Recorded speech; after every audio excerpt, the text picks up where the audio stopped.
this? I'm just not gonna move. You guys come to me. If you guys don't come to me, I will use a tentacle to slap you. Yep. Only want him to hit us. Oh, so good. So good, guys. So good. Yeah. Bam! Oh, boy. Oh, baby. Bam! Man, another one. Let's go. Attack. Oh, boy. Oh, yeah. Oh, man. This is crazy. Okay. Regeneration has always been nice. Okay. Oh, look at the retaliation damage. Yeah. Oh my god, the Reaper just killed herself. This is... Wait. Come on, and she's back again? You're just looking for another run, huh? Alright. This was called a double suicide. I welcome you, Reaper. Come again. But yeah, we win this, and it's pretty nice. Alright. Hello guys, welcome to this session of Age of Wonders 4, where we will be detailing how to build your Defender hero. This is part of the series on how to build your hero class of Age of Wonders 4, and I have covered the Warrior, the Spellblade, and the Death Knight in my previous videos. So now, let's hop into the Defender, and oh boy do I have a treat for you today. So, a brief introduction on the Defender. So we have, wait, look, I changed my format this time. Now I can use my notepads. We have the Defender, alright?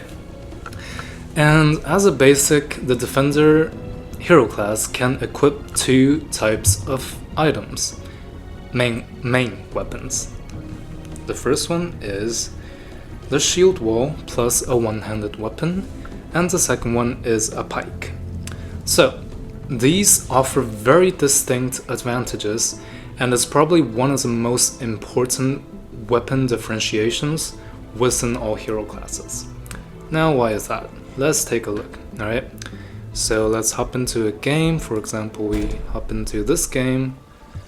I will not be telling you the name of this game, I mean the session, or will I? Because this is actually called the Stone Offender of Hens, and my ruler is actually called, guess what it is? Oh, it's Stone Offender of Hens, but the actual character is called Stoned Hen. Stoned Hen. Do you get it? Okay, that was really cringe. Anyways, okay. Let's take a look. We go to our heroes and let's find this guy, right? So now we have our Defender hero class, and he has a very basic shield and a sword. So what does the shield do? It essentially grants you two things. It is listed here. We have first defense mode shield wall. So you can enter defense mode, and defense mode basically allows you to extend your zone of control to all adjacent hexes. What this basically does is that, so imagine, right? So this is one of the hexes in battle, and okay, your Defender, let's say, is the big D is here, right? And if you don't enter defense mode, all units in Age of Wonders 4 in combat has a zone of control of the basic 3. That is, if you are facing towards this way, alright? The big D is facing towards this way, he will poke anyone that is in front of him.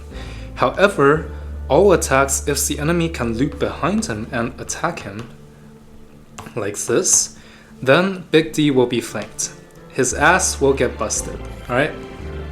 And he will take extra bonus damage from his ass getting busted, alright? So that is not good. What defense mode does, right here, this is for all the newbies out there, because when I was just a newbie like some time ago, very recently. I'm still kind of a newbie, but I don't know. Anyways, I was very confused about these types of, concepts, because I've never played 4Xs before and all that. But basically, it's for the newbies out there who would like to get to know the game more in detail. If you're a veteran and you just want to know how to build a Defender, you like my take on all the builds, What are my thoughts on the defenders? Skip ahead, I'll leave a timestamp somewhere. I'll let you know, probably in the comments or in the description or on the screen. You'll never know. Well, I will never know until I edit this video. Anyways, so if you enter defense mode, you extend your zone of control to all adjacent hexes.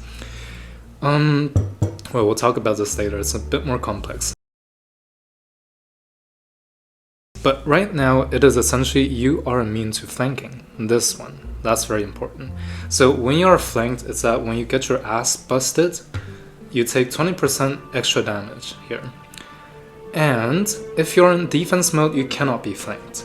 So if you're in defense mode, regardless of where the enemies attack you, you will be very much protected. Alright? You will be protected from the stone offender of hens, if you are a hen. Alright? Well, okay, the thing that we've talked about, entering defense mode, it is something that all units can do, alright? So if we take a look at our regular ass scout unit, I'm saying ass a lot this time, am I not? Wait, am I recording? I am, okay, good. Alright, so everyone can enter defense mode, all of the units in this game. Basically, it allows them to become immune to ass busting, and you gain extra defense and resistance. Essentially, you can think of it as like a 15 to 20% damage reduction, right? When you enter defense mode. And the thing is, defense mode and combat, they always consume one action point. So in combat, you always see that you have, 3 action points to your character, and usually you can move, that consumes 2 action points, and you can hit people for 1 action point, or if you're right behind, or like if they are within your range, you can hit them 3 times, that's 3 action points. However, defense mode will consume the last of your action point, and you cannot act after entering defense mode, alright? So usually for normal units, if you want to enter defense mode and get the bonus of more defense and not get ass busted, then you usually cannot attack in that same turn anymore. So either you choose to defend or you choose to attack, alright? However, the good thing about defenders is that they have a special skill that allows them to attack and then always end their turn in defense mode. So basically they get to slap someone 3 times, and when the normal unit will end their turn and not enter defense mode, the defenders can slap someone 3 times and enter defense mode because of this very, very crucial skill right here. It's called Defensive Master, and it's buried all the way down the line, alright? It's very good, but you have to at least get to like level 7 or 8 to get this skill if you're not picking anything else. So there's a lot you're gonna sacrifice if you want to get this. So this is the first key skill in the defender tree, and we haven't finished explaining the shield versus the pike, alright? So the shield benefits, alright? So you get shield wall, and the thing that defenders get on top of the normal defense mode that all unit gets is that they get a supportive ability to their defense mode. It's that all adjacent friendly units gains +3 defense when the defenders are in defense mode. So basically, when you enter defense mode, see Big D right here enters defense mode, and now you picture all of these dots as your allies, they will get +3 defense, alright? This does not apply to yourself. You enter defense mode, you give your adjacent allies +3 defense. That's it, alright? So this is the first big benefit as a defense mode. It is called the defense mode shield wall, this one. And the second benefit to having a shield right here is that you gain +3 defense against non-flanking attacks. So now we hop back here, and it's back to our little diagram here. So imagine our Big D here is not in defense mode. So flanking attacks, as we said before, are the ass-busting attacks. So essentially, if enemies attack you from up front, so in all these directions, you will gain +3 defense, alright? Against all of these attacks. So basically, if an attack comes to you, they're gonna just bust your face up, you gain +3 defense towards that. However, if the enemy loops around you and gets a flanking attack on you, you actually don't get the +3 defense. Alright? So defenders And shield units, this is also something that generic shield units all have. For example, if we take a look at the new feudal units, the defenders, generic. Oh wait, they're not a good example because they have the heavy shield. Let's just try industrious, and we have the anvil guard. So essentially, once you equip a shield on your hero, they become a shield unit. And what shield unit has is that they have the shield defense. You see, on the generic shield units, we all have defense mode shield wall, as we've explained before, and we also have the shield defense. So this unit has +3 defense against non-flanking attacks, but if you get flanked, you are a lot squishier as a defender, alright?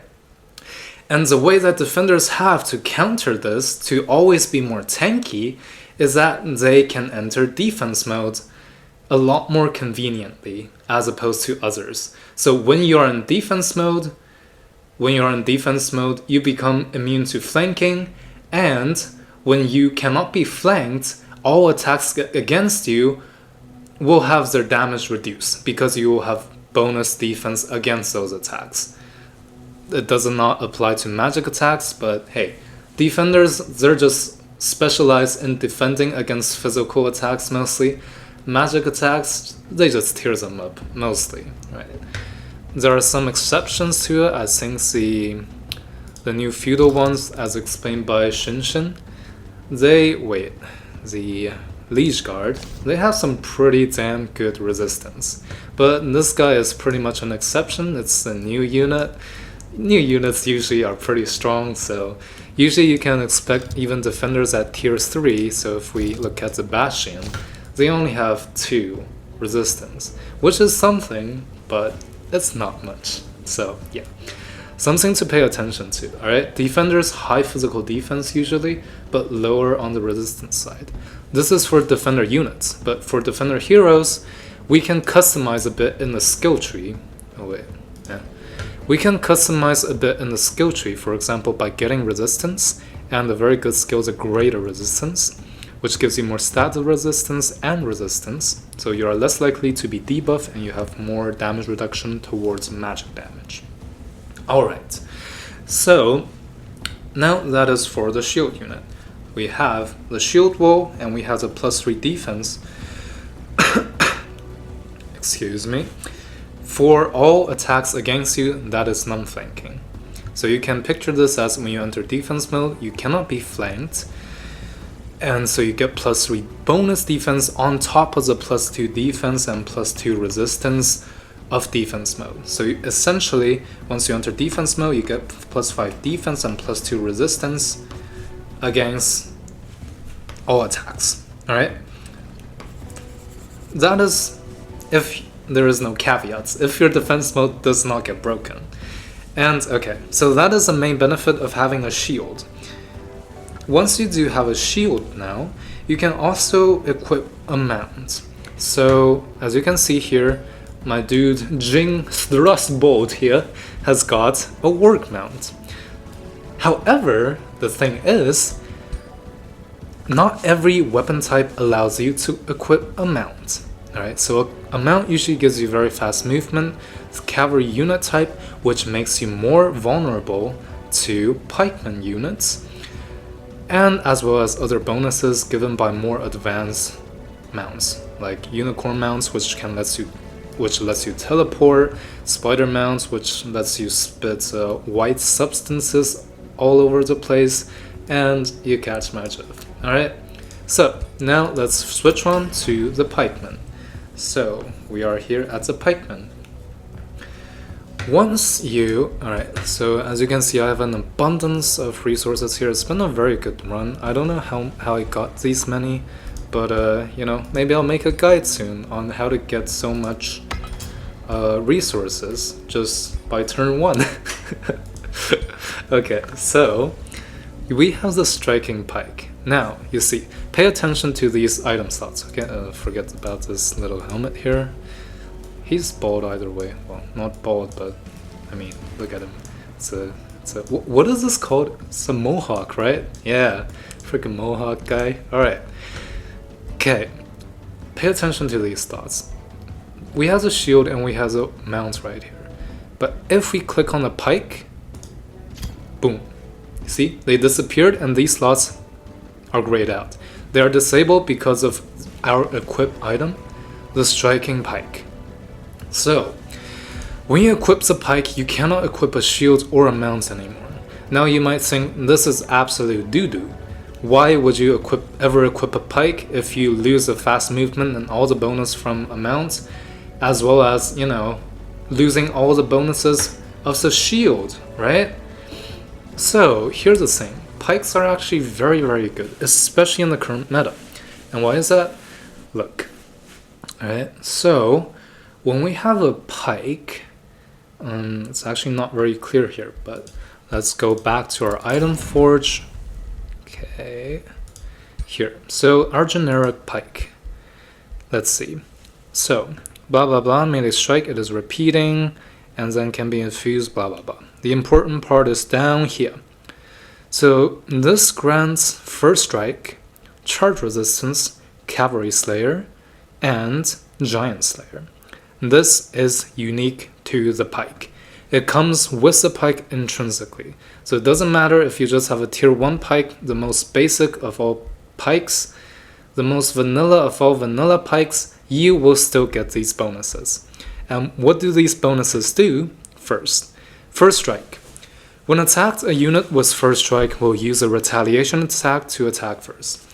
So, as you guys know, when people attack you, so let's hop back to our little diagram here, clean this up. So, when people attack you,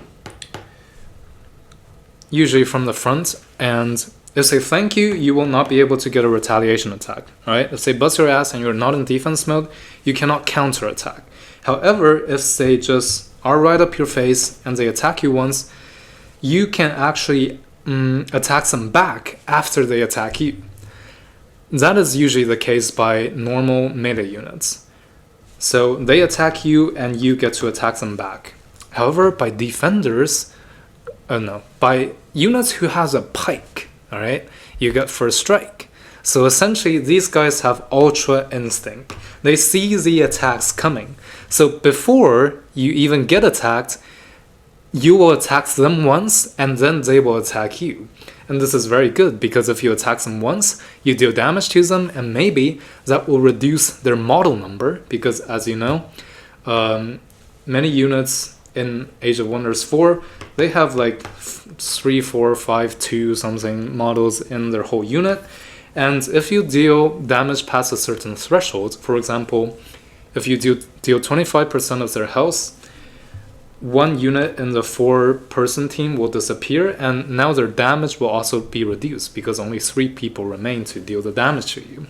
So this is very good. Essentially, you can damage them, reduce their damage before they even get to do anything to you because of the first strike, right? Now, we have charge resistance. This is where it gets juicy, alright?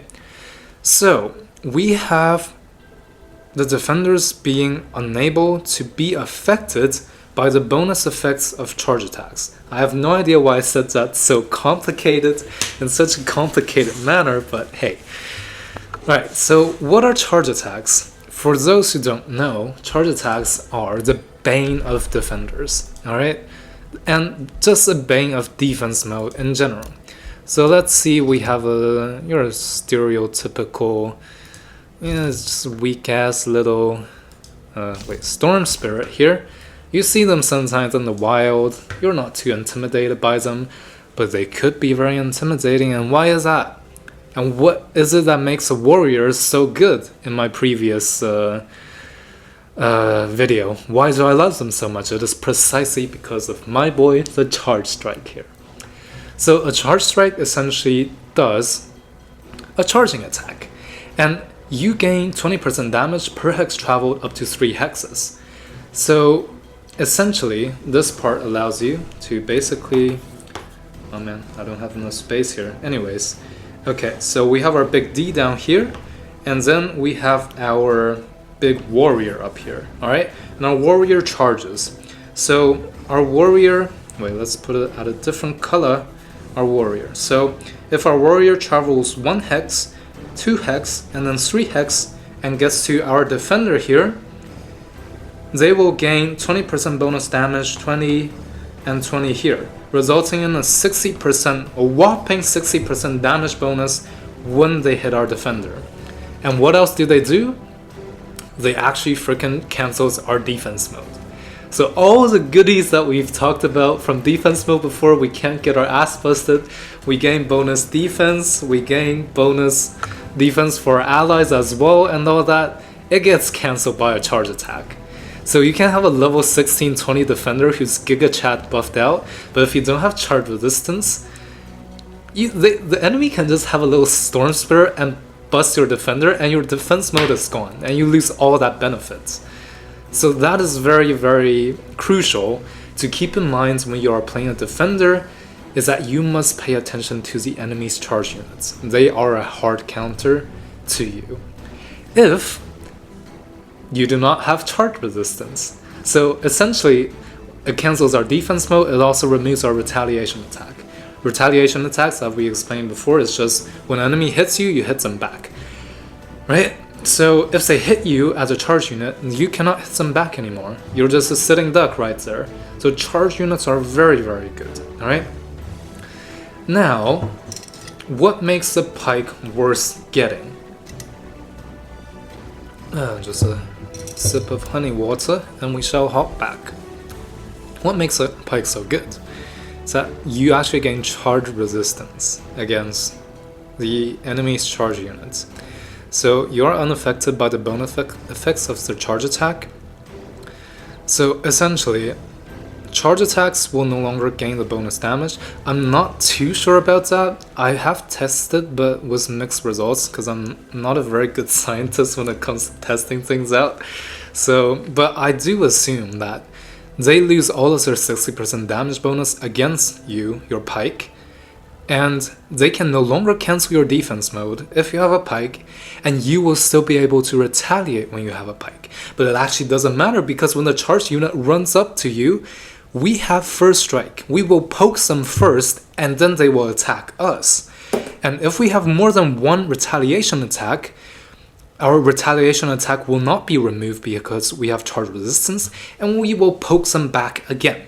So the defenders are a very good passive-aggressive type of hero, especially when you have a pike. You're paying up their ass, you're passive-aggressive. That's what you want to be with when you're playing as a pike, alright?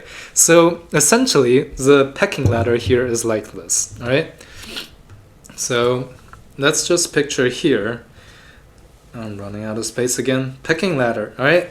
So we have our defender, no, let's just say our shield. Our shield is countered by the charge unit, and the charge unit is countered by the pike unit.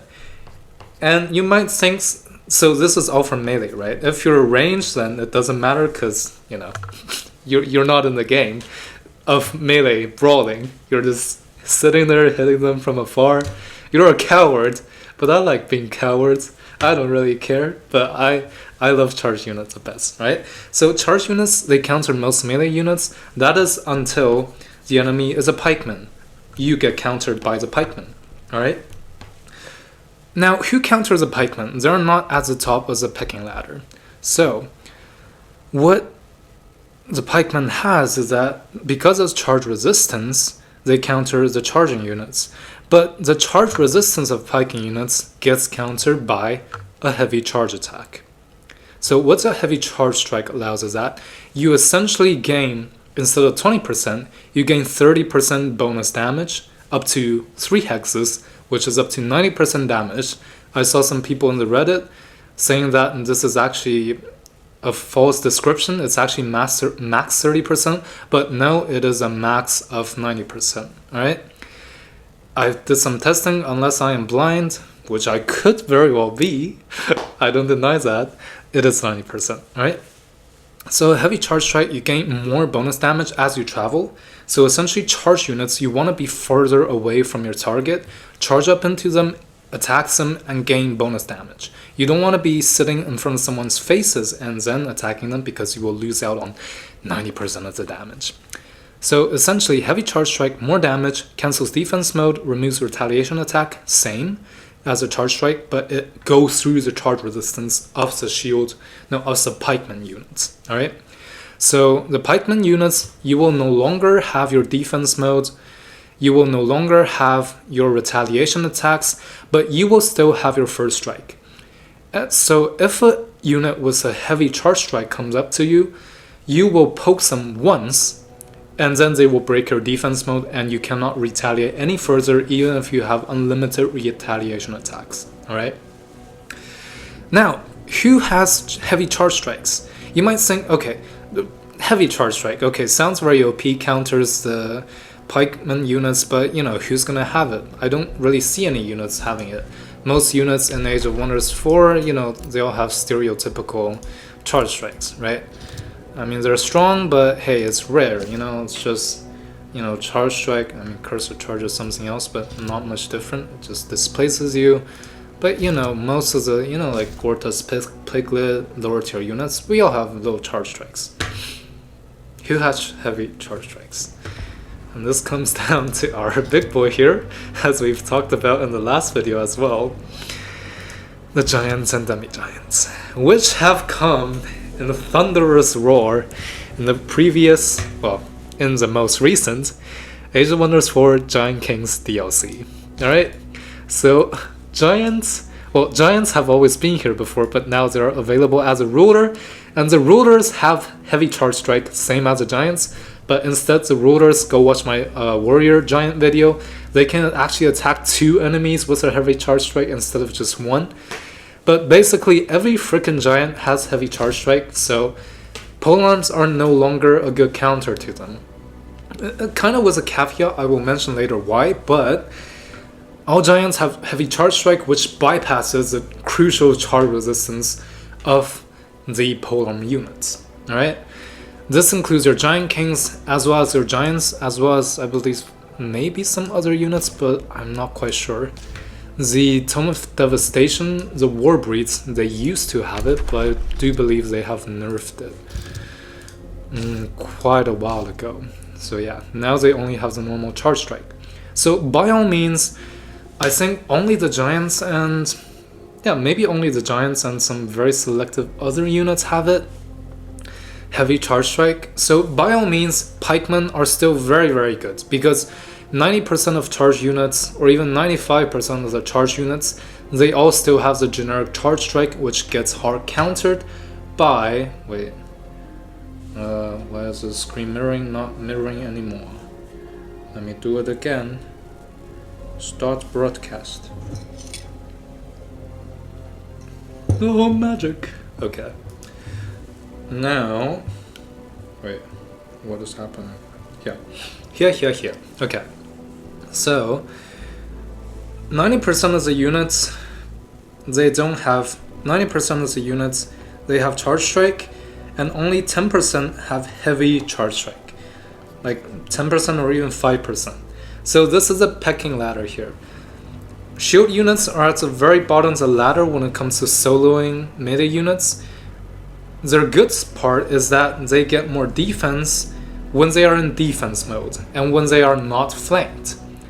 And they also give their allies more defense. They play more of a supportive role.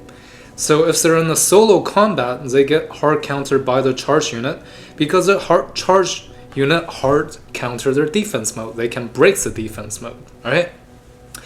But the pikeman counters the charge unit. The pikeman does not have the shield defense, they do not have more defense anymore, nor the supportive capabilities to your allies, nor can they mount, but they denies all of the goodies from the charge units.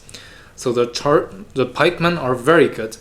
Now, pikemen counters almost everyone else, but they get countered by the heavy charge strikes, which are my giant boys, okay?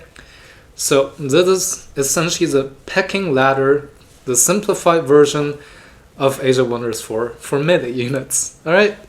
Okay, so pikemen, very good, okay?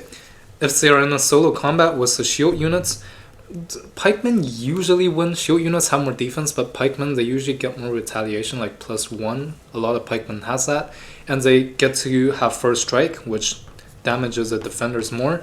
So I would say Yeah, pikemen are good. Charge units are good. Shield units, not so much, but in the early game, they're pretty good supportive units, and yeah, basically that's it. Now, we've talked about the 2 weapon types and the 2 unit types, basically. So the shielded variant as a defender, also including the shielded units in Age of Wonders 4, as well as the pikeman variant as a defender, right? So, wait, why are we in this in full screen? Because I tapped on it. Oh, genius. Okay, anyways, giant and oh yeah, and we still have not finished with the pikemen. The pikemen are very good, right? And that's why I say there is a caveat to the pikemen being hard countered by the heavy charge strikes. They're not entirely hard countered by them. So why is that, right? So let us go back to a pike unit. So pike, well, polearm unit, we'll just use our ancestral warden at this point. So many freaking words. Alright, so we've talked about first strike, we've talked about charge resistance, which allows us to counter charge units. First strike is always good. Now, we actually gain 40% bonus damage against cavalry as well as large target units. This is superb. You also get this when you equip the weapon, by the way, the pike.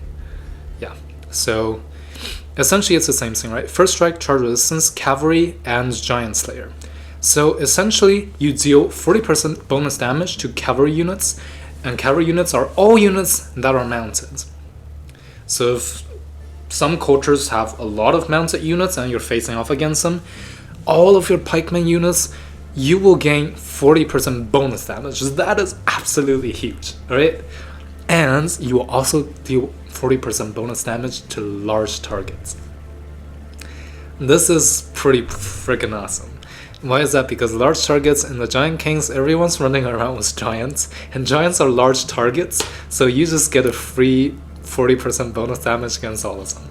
And there are a lot of large targets in this game, including like dragons, you know, I believe maybe the big elementals are as well. Anyways, there's just a lot. So is this guy large? Yeah, even some low tier units are large as well. Let's see, where is the elemental?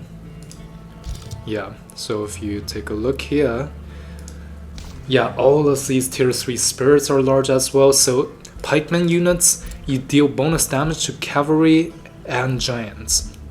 And giants as well as cavalry make up a pretty significant part of the game, of the enemies that you will be facing, especially in the mid to late game, as everyone gains more and more higher tier units. Almost all higher tier units are giants, well, are large targets, right?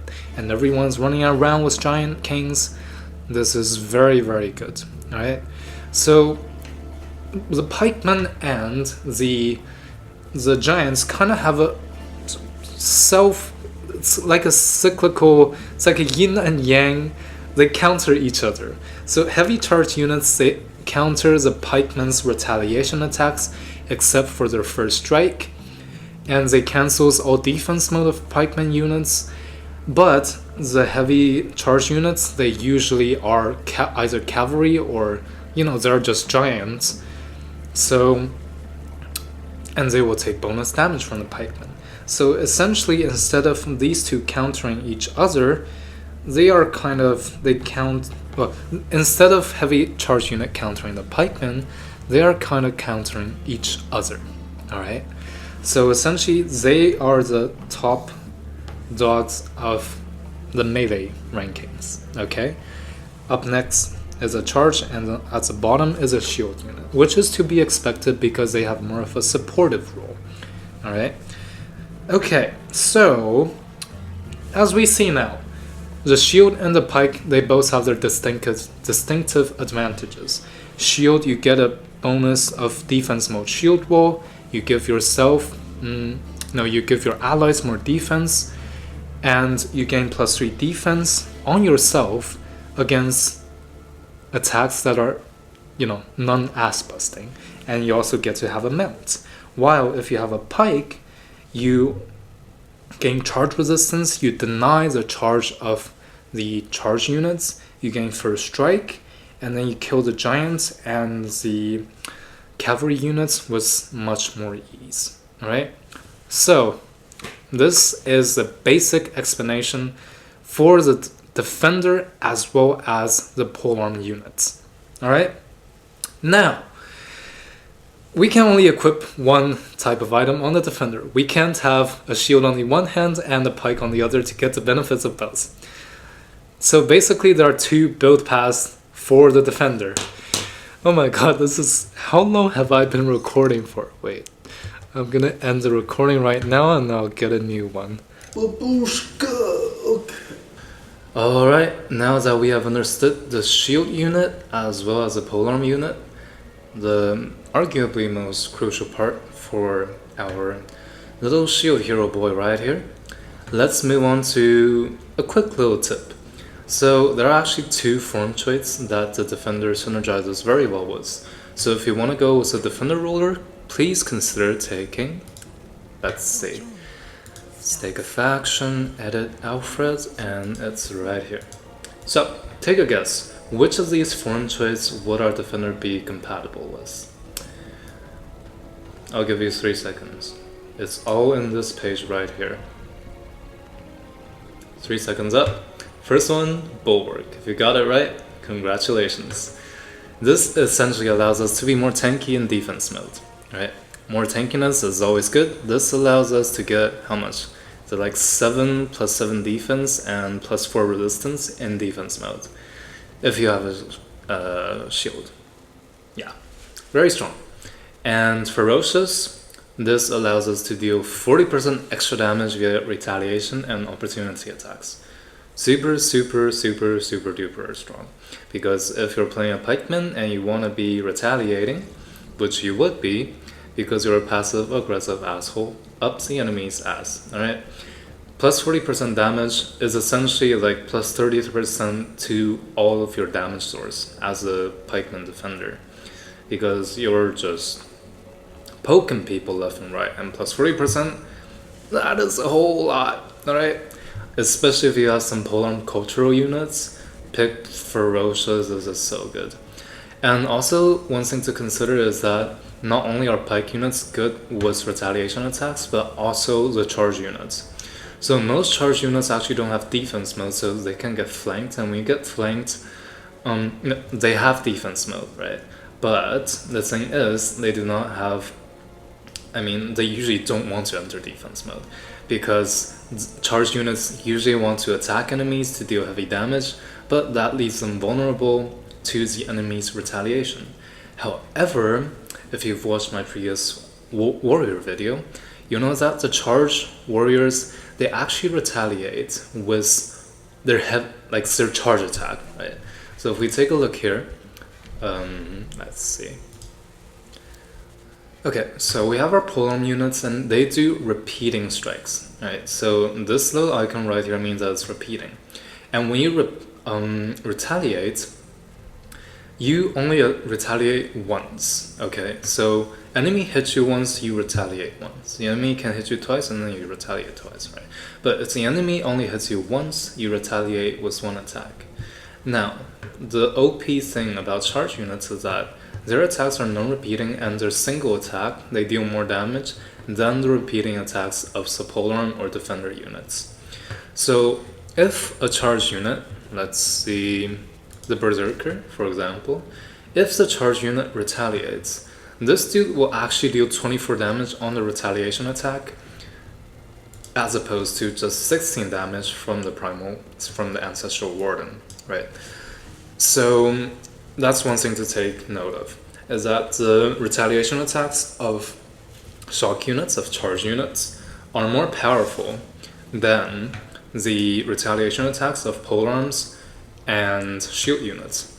However, the downside is that they usually don't want to enter defense mode, since that prevents them from attacking. So charge units don't want to enter defense mode, and they will less likely to be able to retaliate, because the enemies can then flank them more easily. Alright? So that's just a little thing focus on defenders or polearms, go with ferocious and bulwark. Right. Bulwark for the supportive type defender and retaliations for ferocious. Yeah. Okay. So now let's finally move on to our build right here. So the defender. This is one of the most complicated hero skill trees that I have to get my nose deep into, and trust me, I like the defender, okay, but the thing is, defender is a little countered by the middle right now. It's not very good, but I spend so much time on this that, you know, I just love the defender, right? I have a love-hate relationship. I used to hate defenders, but then I love them because there was a Holy Trinity build that I got in one of my multiplayers with my friends, and like, it was super fun. The defender protects the ritualist. The ritualist heals everyone up and cleanses all debuffs on my dragon ruler spellblade, and the spellblade just kills everyone. Yeah, that was a Holy Trinity. It was very fun. So let's go into the defender build, right? So very, very kind of complicated skill tree is that we have 3 starting points, as opposed to the warrior one, where, for example, wait, have I mentioned this before? I don't know. Okay, but with warrior, you can just choose one path and then you just go down to killing momentum. It's something that you always need and you will always pick. You can just, you know, go down the tree, pick whatever tree you want, whichever branch you want. But with the defender, you have 3 starting positions, and each of these positions actually leads you to drastically different outcomes, right? So let's take a look here. The thingy that I marked here is very important. So now, if you start on the left side, you can actually only go down this path, only this part, okay? And everything on this side, you cannot get access to, because you choose this, and this. You never get access to the things on the right side. So that's something you must pay attention to, because if you actually want defensive masters here, for example, the really good thing that we mentioned last time, which always allows you to enter defense mode, whenever you enter a turn, regardless of what you do, if you pick this one, you actually can't get to this tree regardless how high of a level you got, okay? So, now, if you go with the right tree, you actually can only pick these 2 skills, and you cannot pick this one, which is another epic skill called Tireless Retaliator. You never get tired of being a retaliating asshole. When entering defense mode, this unit gains Tireless Retaliation until the start of next turn. So basically, this means that regardless of how many times the enemies attack you, as long as you can retaliate, you can retaliate. So this is a very good way of ignoring slowed, the debuff slowed. So slowed, what it does, and it's a very common debuff, especially people who like to use the Tome of Cryomancy or the Frost Giant King, looking at you, Godsend, and all of that. So what slow does is essentially it makes you travel only 3 hexes in combat. So you can only move 1, 2, 3 right here, right? And also you get -1 retaliation attack. So if usually units only have 1 retaliation attack. I mean melee units, right? And if you get slowed, that means you actually can't retaliate at all anymore. So slowed is a very, very powerful debuff that can completely negate retaliation attacks if your enemy doesn't have any counter to your slowed. However, this Tireless Retaliator is a very powerful counter. It doesn't matter how slowed you are, you never get tired of retaliating. And now paired with either Invigorating Retaliations, which grants you regeneration every time you retaliate, or strengthened every time you retaliate, this could be very strong, alright? So this skill pair with this, or this skill pair with this, very, very nice. And this one is kind of useless because it's +1 retaliation attack. You don't need it because you kind of just already get Tireless Retaliation when you're in defense mode. When you get knocked out of defense mode, it doesn't help because usually when you're knocked out of defense mode, you can't retaliate anymore. So this is essentially a waste of a skill, but in order to get to these 2 parts, it's a necessary evil, right? So, yeah, if we go down the right path, we can never get to Tireless Retaliations. Now that's something to pay attention to as well. So, the only lines that you can go if you want to have access to all of the 3 goodies right here. So at the bottom of the ladder, well, rather at the top of the ladder of the skill tree, but at the bottom of the skill tree, there are all the goodies is that if you go with the middle lane. So if you see, you can go down the middle lane and you can get access to all of these circled, like contained within the blue lines, okay?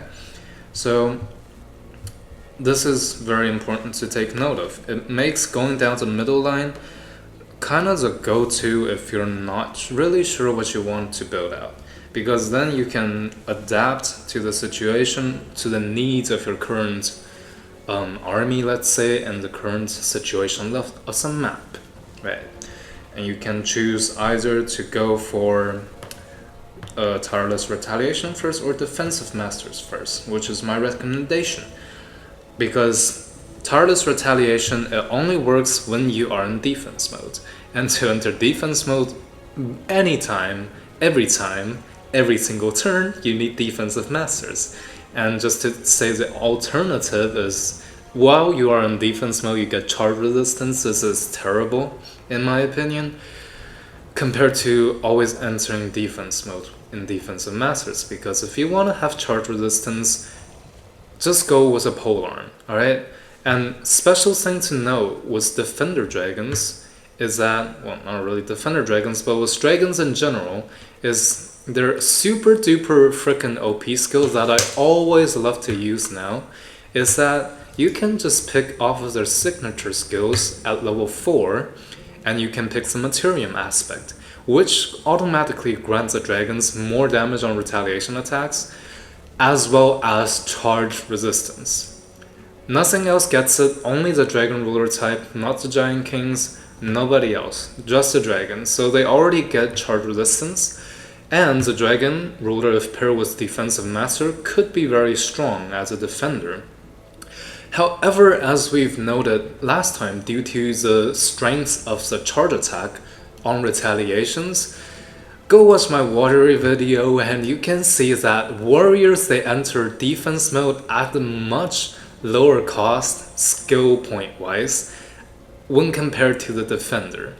So as you can see, you can get access to always ending your turn in defense mode as a warrior when you have guarded charge, which is you just need to click 3 times and you get to enter defense mode all the time as a warrior, because if you're playing a warrior, you want charge attacks, no negotiations, alright?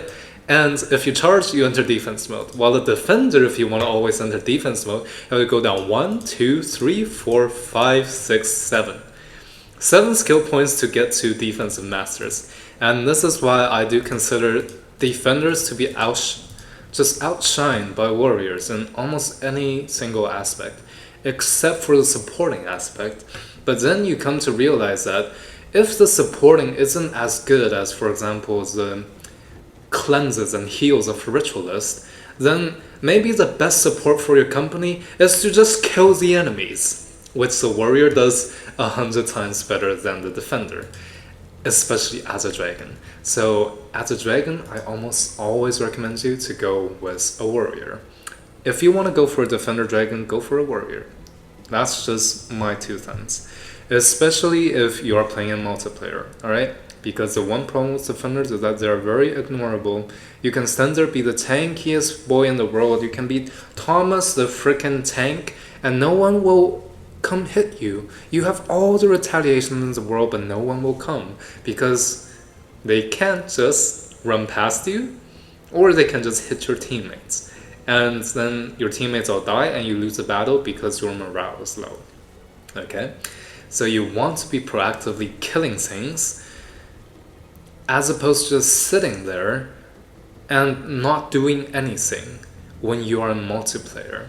Because that is a likely thing that the human opponents in your multiplayer games will conjure up if you play a defender unit type of any sort. Alright? Dragon Ruler, Giant King, doesn't matter.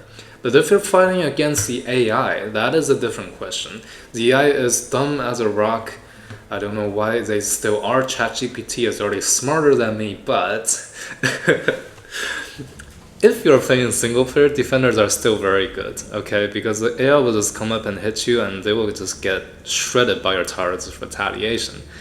They will hit you and they will kill themselves, essentially. So defender is still very viable in single player, but in multiplayer, if you want to go defender for the defensive aspect, go with the ritualist, I mean the supportive aspect. If you want to attack and you want to be a single, like very strong doom stack, single man, one man army, go with a warrior, man. Okay? Alright, so now that we've talked about kind of the position of the defender in comparison to the warrior and the ritualist. So the retaliator defender as compared to the warrior, and the supportive defender as compared to the ritualist. Now let's move on to their specific builds, right? I've mentioned they're not as good, but I love defenders, so I will do this much for them. I spent so much time on this. I spent more time on this than like the last 3 videos. No, not them combined, but significantly more. Alright? Okay, defender. Now, supporter defender, okay? We do this. So, now let us first choose the middle tree, as we mentioned before, because this allows us access to all 3 of these goodies defender skills down the line. Now, the first tree, the first line that we go down is that we usually always want to go down the defensive masters first, because even though we are a supporter and we want to support our team, our survivability is most important. First things first. If we die, we cannot support, right? And if you go down this tree, you actually get very good skills along with the supportive capabilities as well. So what do we get here? Let's check. So we get Taunt. It's a free action, 90% chance of taunting enemy, which allows them to basically lose control of their actions, and they see red and they become very horny and they want to hump you for 2 turns, right? However, do note that this is only 90% chance, and usually the units that you do want to taunt are the high tier units, the high priority units, and high tier units usually have very, very high status resistance, which will quickly reduce this 90% chance to like a 30% or a 45%, and it's not the best skill of all time, but it is free action. Especially in the early game, it can be very good. It can help your team out a lot. You can soak up all the damage.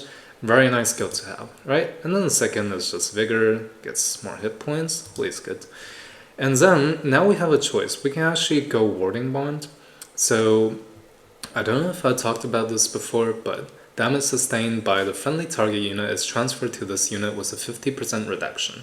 So, this is actually one of the key skills to the defender. The supportive defender, I mean. This, in multiplayer, is the only way that I think the defender will be viable. And it is part of my Holy Trinity build that I've mentioned before, okay? So essentially, the Holy Trinity is you have a DPS. Let's just call this guy S. And then you have your support, which cleanses, debuffs, and heals your team, which we'll call the Ritualist. And then we will have someone that protects the Ritualist, which will be our defender.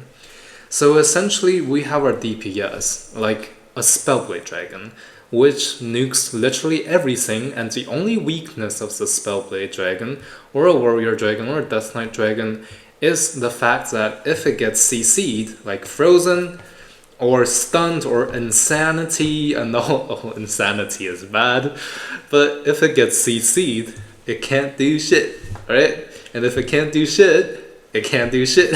So, you want a Ritualist to be able to cleanse the debuffs. Essentially, the Ritualist makes up for the only weakness of the Spellblade Dragon. And the only weakness of the Ritualist is that it dies too easily, right? So the enemies can use, Snow Spirits, teleport, and then just assassinate your Ritualist, and that's a GG. That's what happened to our first multiplayer game was me, Winslayer, and Zombie, Garatian, Traveler. In that game, basically, me and Winslayer, we had our guards down, and Zombie just teleported a bunch of Snow Spirits, and boom, it spawned our Ritualist the second turn into the combat, and we lost that one. But then we got our revenge afterwards. I remember to use the warding bond, exactly this skill, on the ritualist, so that the ritualist is unkillable. And once they had a really good combo is that he had a status effect immunity ring, which makes the ritualist immune to all negative status effects. And so the ritualist is uncontrollable, well, unCCable, and unkillable due to my defender, and he constantly cleanses my dragon spellblade, and that's how we managed to win that battle. Alright, so this skill, Warding Bond, is very good. It excels in protecting your VIPs. Now, if you're protecting a tier 1 unit and you just don't want it to die, that could be viable, but do know that when the defender protects someone, like a defender unit with very, very low HP, low defense. For example, we protect the tier 1 unit using the warding bond. Let's say they have 1 defense, alright? And then 1 defense on our archer unit. And now the enemy will come in and deal, let's say, 20 damage. Okay, so now we have 1 defense, and the damage that our archer unit is supposed to take is basically 20 times 90% because it's reduced by 10%, and that is 18 damage. Now, the problem is if we ward the archer, and we don't want the archer to die with our defender here, and we, as we can see here, damage sustained by target friendly unit is transferred to this unit with a 50% reduction. So if we use warding bond, this damage will be reduced by 50%, which results in our defender taking 9 damage. Alright? And imagine if our defender only had 9 health. The defender would be dead. This is to serve, in practical purposes, defenders do not have 9 health, but this is to serve as a demonstration when we compare it to the next scenario. If we have the little archer unit and our defender here. So our defender, let's say very easily, the homie can get to 10 defense. I don't know how much damage resistance that is, but let's just lowball it and say it's 50%. Alright? So our defender has 50% damage reduction. Oh wait, the math doesn't matter. If it's 20, then our defender dies anyways. But the point is, so if we ward a lower tier unit, which has less defense, sometimes the damage that is dealt to our defenders through the warding bond will be a lot more than if our defender takes a damage just by himself and if he stands on the front line. Okay? And the thing is, this gives the enemy a free pass into attacking your defender without taking any penalties from your retaliation attacks. It allows the enemies to bypass your retaliation mechanism, which you heavily rely upon in defense mode. By the way, this also ignores all of your defenses in defense mode. It only takes into consideration of the tier 1 unit's defense as well as your damage reduction 50%. So this gives the enemy a free pass to attack your defender. Just deal free damage to him. You protected the archer, but is he really that important that for you to kill your defender? Maybe not. But if it was a ritualist, is it that important to protect your ritualist so that the defender says, "Over my dead body," when they want to try to kill the ritualist? That is very much worth it, because that is a defender's purpose, to defend your VIP, okay? Just something to watch out for. You don't want the defender to link up to a weak unit and the enemy just gets free fire onto your defender, alright? Only use this when you do think it's actually worth it. That's the point. Okay, now we have 2 choices, right? Either you go Warding Bond. In my opinion, in the other game, it's not really necessary. You could use it to, protect some units that are low health, but we want to get to defensive masters as fast as possible. This will be our first power spike as a defender. So we go defense, more defense and evasion, always good. Adaptive armor, this is super solid. Every turn when we take magic damage, we gain bolster resistance and status protection. As we have said before, defender's weakness is essentially magic damage as well as heavy charge units, right? So gaining more resistance and status protection is always nice. And the next skill is absolutely crucial for our supportive defender, okay? Our supporter defender! So, when you enter defense mode, this unit and all adjacent allies dispel one negative status effect. So, this is actually much better than it sounds. It already sounds pretty good, because if you get defensive masters, which we will do in 2 skill points, every turn we get to cleanse one negative status effect out of us and everyone adjacent to us. So every single one adjacent to us, so all of these units, essentially 7 units, 1, 2, 3, 4, 5, 6, as well as you. You get to cleanse one negative status effect. I'll just call them debuffs from now on. Negative status effects, that's a mouthful. Well, you get essentially the maximum capacity is that you get to cleanse one debuff from 7 units every single turn. That is solid. Especially when you take into consideration that this is actually not you get to dispel one negative status effect, but actually you dispel one stack of negative status effect. Okay? So it doesn't matter if you have 1 Thunder Resistance or you have 10 Thunder Resistance. I believe it just got like buffed or something, like negative status resistances and positive ones. So I do believe this little thingy right here cleanses the entire stack, right? So it doesn't just make 10 go to 9, it actually makes 10 goes to 0. So this could actually be a very, very strong interaction. It also is the same interaction, oh damn it. It's the same interaction with, as you can see, I'm using a cloud streaming service for my games, because my Mac cannot handle the pressure. Yeah, and wait, what? Here. So, oh. Hello there. Hello. Paradox. Publisher sale. Already got all the games I want, so it's all good, homie. What do I want to open up the game for? Oh yeah, I was wanting to mention that this is essentially the Tome of Corruption's transformation, the Umbral transformation that you get. And one of their strongest suits is that they precisely have this on, just applying it to themselves. The Umbral transformation, essentially, let's take a look right here. Right? This game is just so fascinating. I realize I'm taking a long time in the video, but there are just so many interesting mechanisms in this game, so much nuances and synergies that, I just can't have enough of discovering all of it. So, to compare, Gloomstrider, exactly. So, the Tome of Corruption and the Gloomstrider transformation is one of the most notorious in the multiplayer community because it is so strong, as well as, Corrupted Boon, which we don't have to talk about here, but it is very strong. But Gloomstrider, what makes this such a strong major race transformation?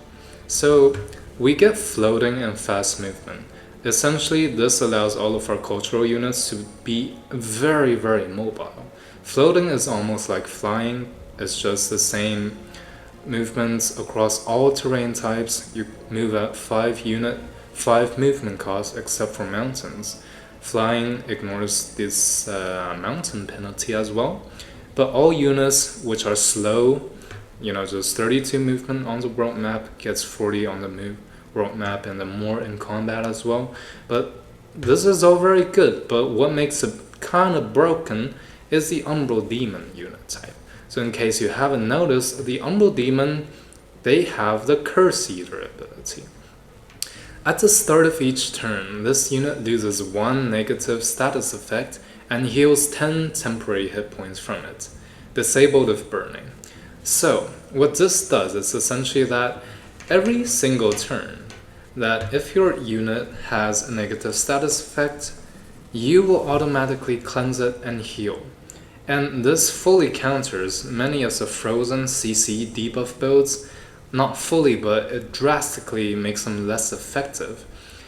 Because it's not just 1 that you cleanse, you cleanse 10 if it's the same type of debuff. So if the enemies especially rely on stacking debuffs, the same type of debuffs on you, this is their kryptonite. Alright? So pure defense, this is pure gold. The other choice you get is you gain damage reflection. Damage reflection is, I believe, for the defender unit, hero type. You reflect 50% of the damage back onto attackers. Wait, let me check again. I forgot if it's applied to all attacks or only, let's go back to our stone defender. All attacks or only melee attacks or magic and physical. Let's take a look again. So, are you a defender? You are a defender, my giant king. So, let's see. When entering defense mode, this unit gains damage deflection. Reflects 50% of damage sustained back onto attackers. And this is actually also very strong. Any type of damage you take from any amount of range, so melee or ranged, it doesn't matter, you reflect 50%. And damage reflection in this game, it doesn't work like if the enemy is going to deal 10 damage to you, you only take 5 damage and you reflect 5 back. It's that you take 10 damage and you reflect 5 back. So you take the full amount of damage, but you reflect 50% of that taken damage back. Alright? So still very strong, but the prerequisite to all of this is that you have to be in defense mode. And as we have already mentioned before, defense mode will get smashed by giant kings. As well as we will see before in our see later in our demonstration, when we actually get our defender onto the field and fight out some wildlife and golden wonders and infestations, is that dragons have a very butthurt ability to the defenders, which is the tail swipe. So the tail swipe essentially is an AoE melee attack that removes all of the enemy's defense mode and retaliation attack. So every single enemy adjacent to the dragon, well, like 3 adjacent enemies, like basically acts like this. Okay, so the dragon is here, okay? That's not a very good dragon, but let's just say, oh. Okay, that's a dragon, alright, and a tail, yeah. A dragon is here, and then he faces these 3 ways, and homie uses tail swipe, so woof, tail swipe, and then all of these 3 units, your defense mode automatically gets removed. It doesn't matter if you have charge resistance. Hell, if you have heavy charge resistance, which doesn't exist, it will still get removed, right? And retaliation attack will also get removed. So essentially, dragons are also a hard counter to defenders. Now you see, the two kind of strongest ruler types in this game, and I would argue kind of most popular aside from, just vanilla Wizard King or Champions. Okay, that only leaves the Eldritch Sovereign. I'm sorry, Eldritch Sovereign, but you're not that popular. I love you. Your debuffs are super cool, but it's not as much straight up damage and oomph that the giants or the dragons have, right? But basically, defender is hard countered by the dragon and the giant. Things are very meta in this current meta right now, so yeah, defender is too reliant on defense mode. That's kind of the main issue you see right here. But anyways, we are continuing with our supporting defender, and after we go pure defense, which is pure gold, we go weakening strikes. This is the only option we have. This is not too bad. All of our attacks gain 90% chance of inflicting weakened, and effect is increased for retaliation attacks. So this essentially grants us 120% chance of weakening the enemy when we land an retaliation attack. This could be very strong with tireless retaliation, and tireless retaliation is very strong with defensive masters. So you see the synergy right here. So essentially, the more enemy attacks you, the stronger you get through frenzy retaliation, or the more you heal through invigorating, and the more they become weakened, right? You see, this is a point of the defender. But all of this is only permitted kinda through the defense mode, because you have to retaliate. Now if you can't retaliate, you're dead, homie, you're dead. So, and then we click on defensive master. So this is our first tree right here. So yep. Alright, so we have wind here. Now we have 2 options. Essentially, we can go here and pick up these two, for example. We pick up some more defense for us and our allies in defense mode. It's just straight up 2 defense, it's very good. And this unit and adjacent allies gain 1 resistance and 1 static resistance.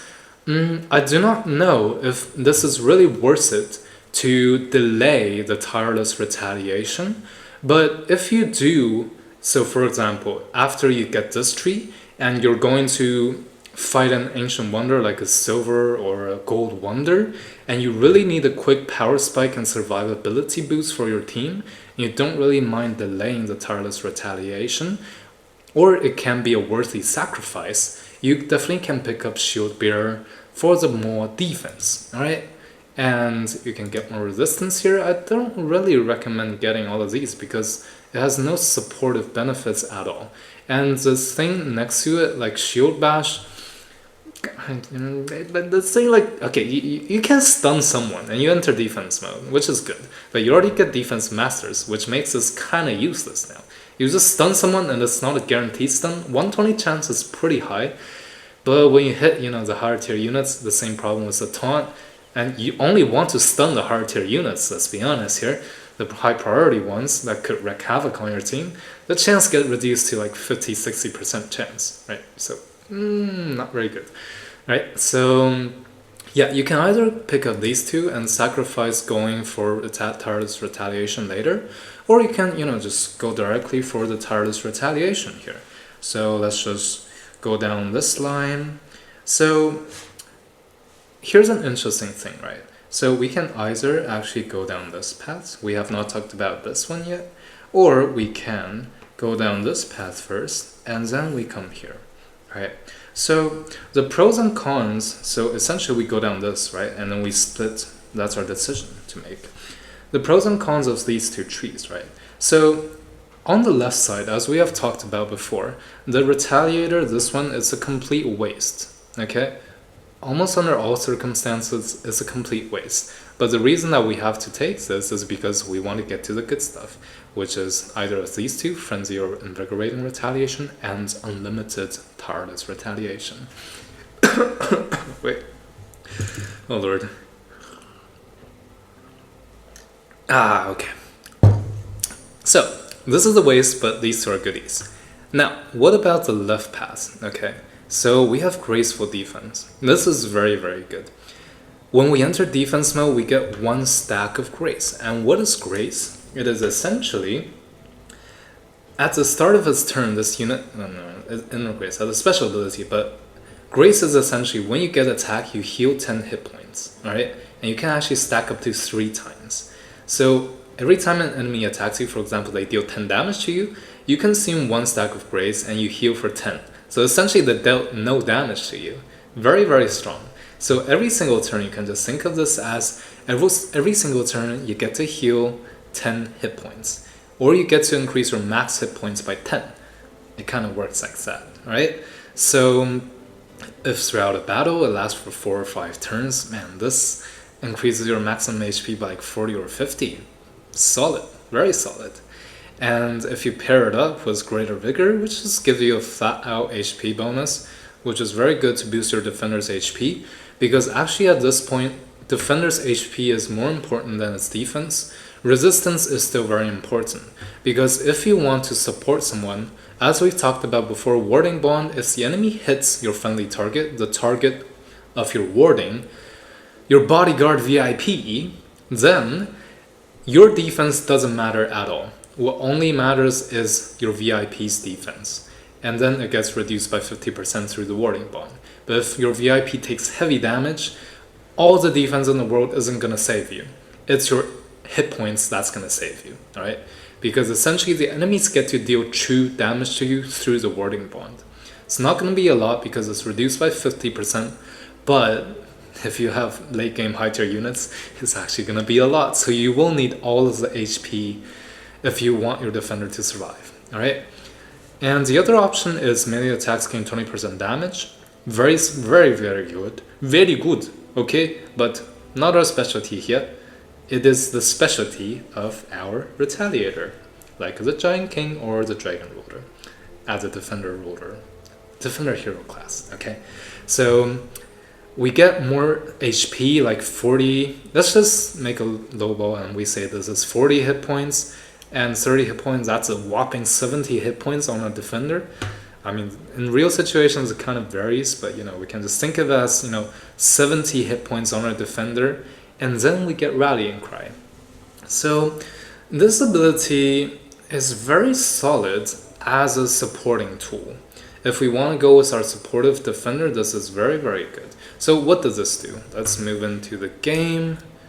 Okay, so the caster and adjacent friendly units gain Rally for 3 turns. Rally makes this unit gain 2 morale at the end of its turn, stacks up to 5 times. So essentially, Rally gives you more morale, and more morale translates to more crit chance and less likelihood to fumble or rout. Okay? Many of the crucial battles, especially in multiplayer, when it is a war of attrition, it always comes down to morale. When you can kill a few of your enemy's unit and they just lose sometimes because their morale is super low, you morale bomb them and they're just dead. Well, they run away and they're dead, alright? So not a good idea to ignore morale completely. But in the current patch, you know, morale is already pretty high for everyone because we get access to basically our ruler who has renown right here. And what renown does is that every time you gain a level of renown, every single unit, including this ruler, as well as your hero, the heroes get this as well, they have renown. You guys all gain plus 5 morale, up to 15, okay? So this is especially, morale builds aren't as good as before, but you certainly do have the possibility of being routed. And getting some little extra morale is essentially 6 extra morale, 2 times 3. It's still pretty good, alright? But the important part is that every single unit in this radius, so same applies here, so yourself as well as all 6 units beside you, you will gain plus 2, both the resistance as well as defense for 3 turns. Super solid. That's essentially a 20% damage reduction for all 7 units.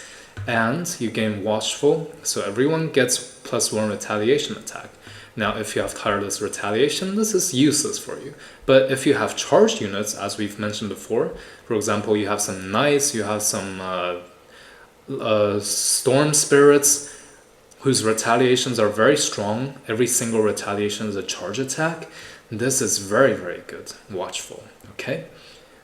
And then you automatically enter defense mode, which is useless. We already have this as defense masters, but the supportive capability is very good. And the reason that you do want to use it when you could do other things, for example, if you're saying, you know, why don't I just attack instead of buffing my allies? But the crucial thing you have to realize in a real battle is that, well, a real battle in the game, in a simulated version of reality, is that usually, you know, when the battle starts, your enemy's here and like you're like right here, and the first turn, right, like usually you have to like run up to each other, like you run here and you run here, and then the next turn you guys get to like battle it out. So usually all units, like you don't do anything in the first turn, right? So this is actually really perfect for the first turn. So essentially you just, you know, first turn you run up and then you bunch up, you know, around your defender, and then you buff everyone up, and then second turn when you engage, your allies are also already much stronger, right? So this essentially fills the gap of doing nothing in the first turn. Very, very solid, okay? So now, what is up next? So we have discussed, we have discussed for tentacles and yeah, my brain isn't braining, man. It's just not brain anymore, okay? Maybe zombies have eaten my brain, I don't know. I'm just a living corpse right now. Anyways. Okay, so we have discussed these 2 trees, right? So which paths do we take? I would recommend that if you find your defender kind of squishy, you don't have a lot of good gear on your defender, just go for the safe route of, you know, getting more HP first. So this is after going, 1 and then 2 and then 3.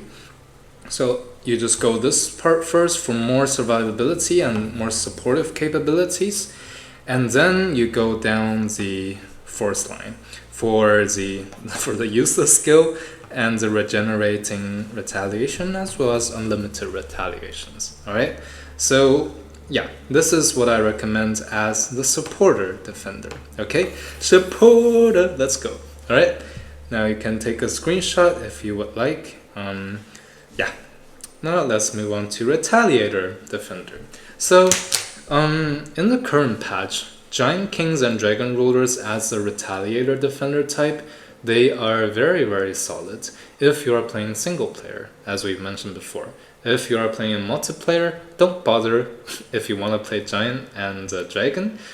Just go for Warrior if you want to go for a melee class, okay?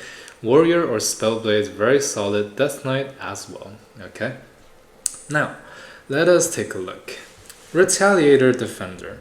So, what do we go here, right?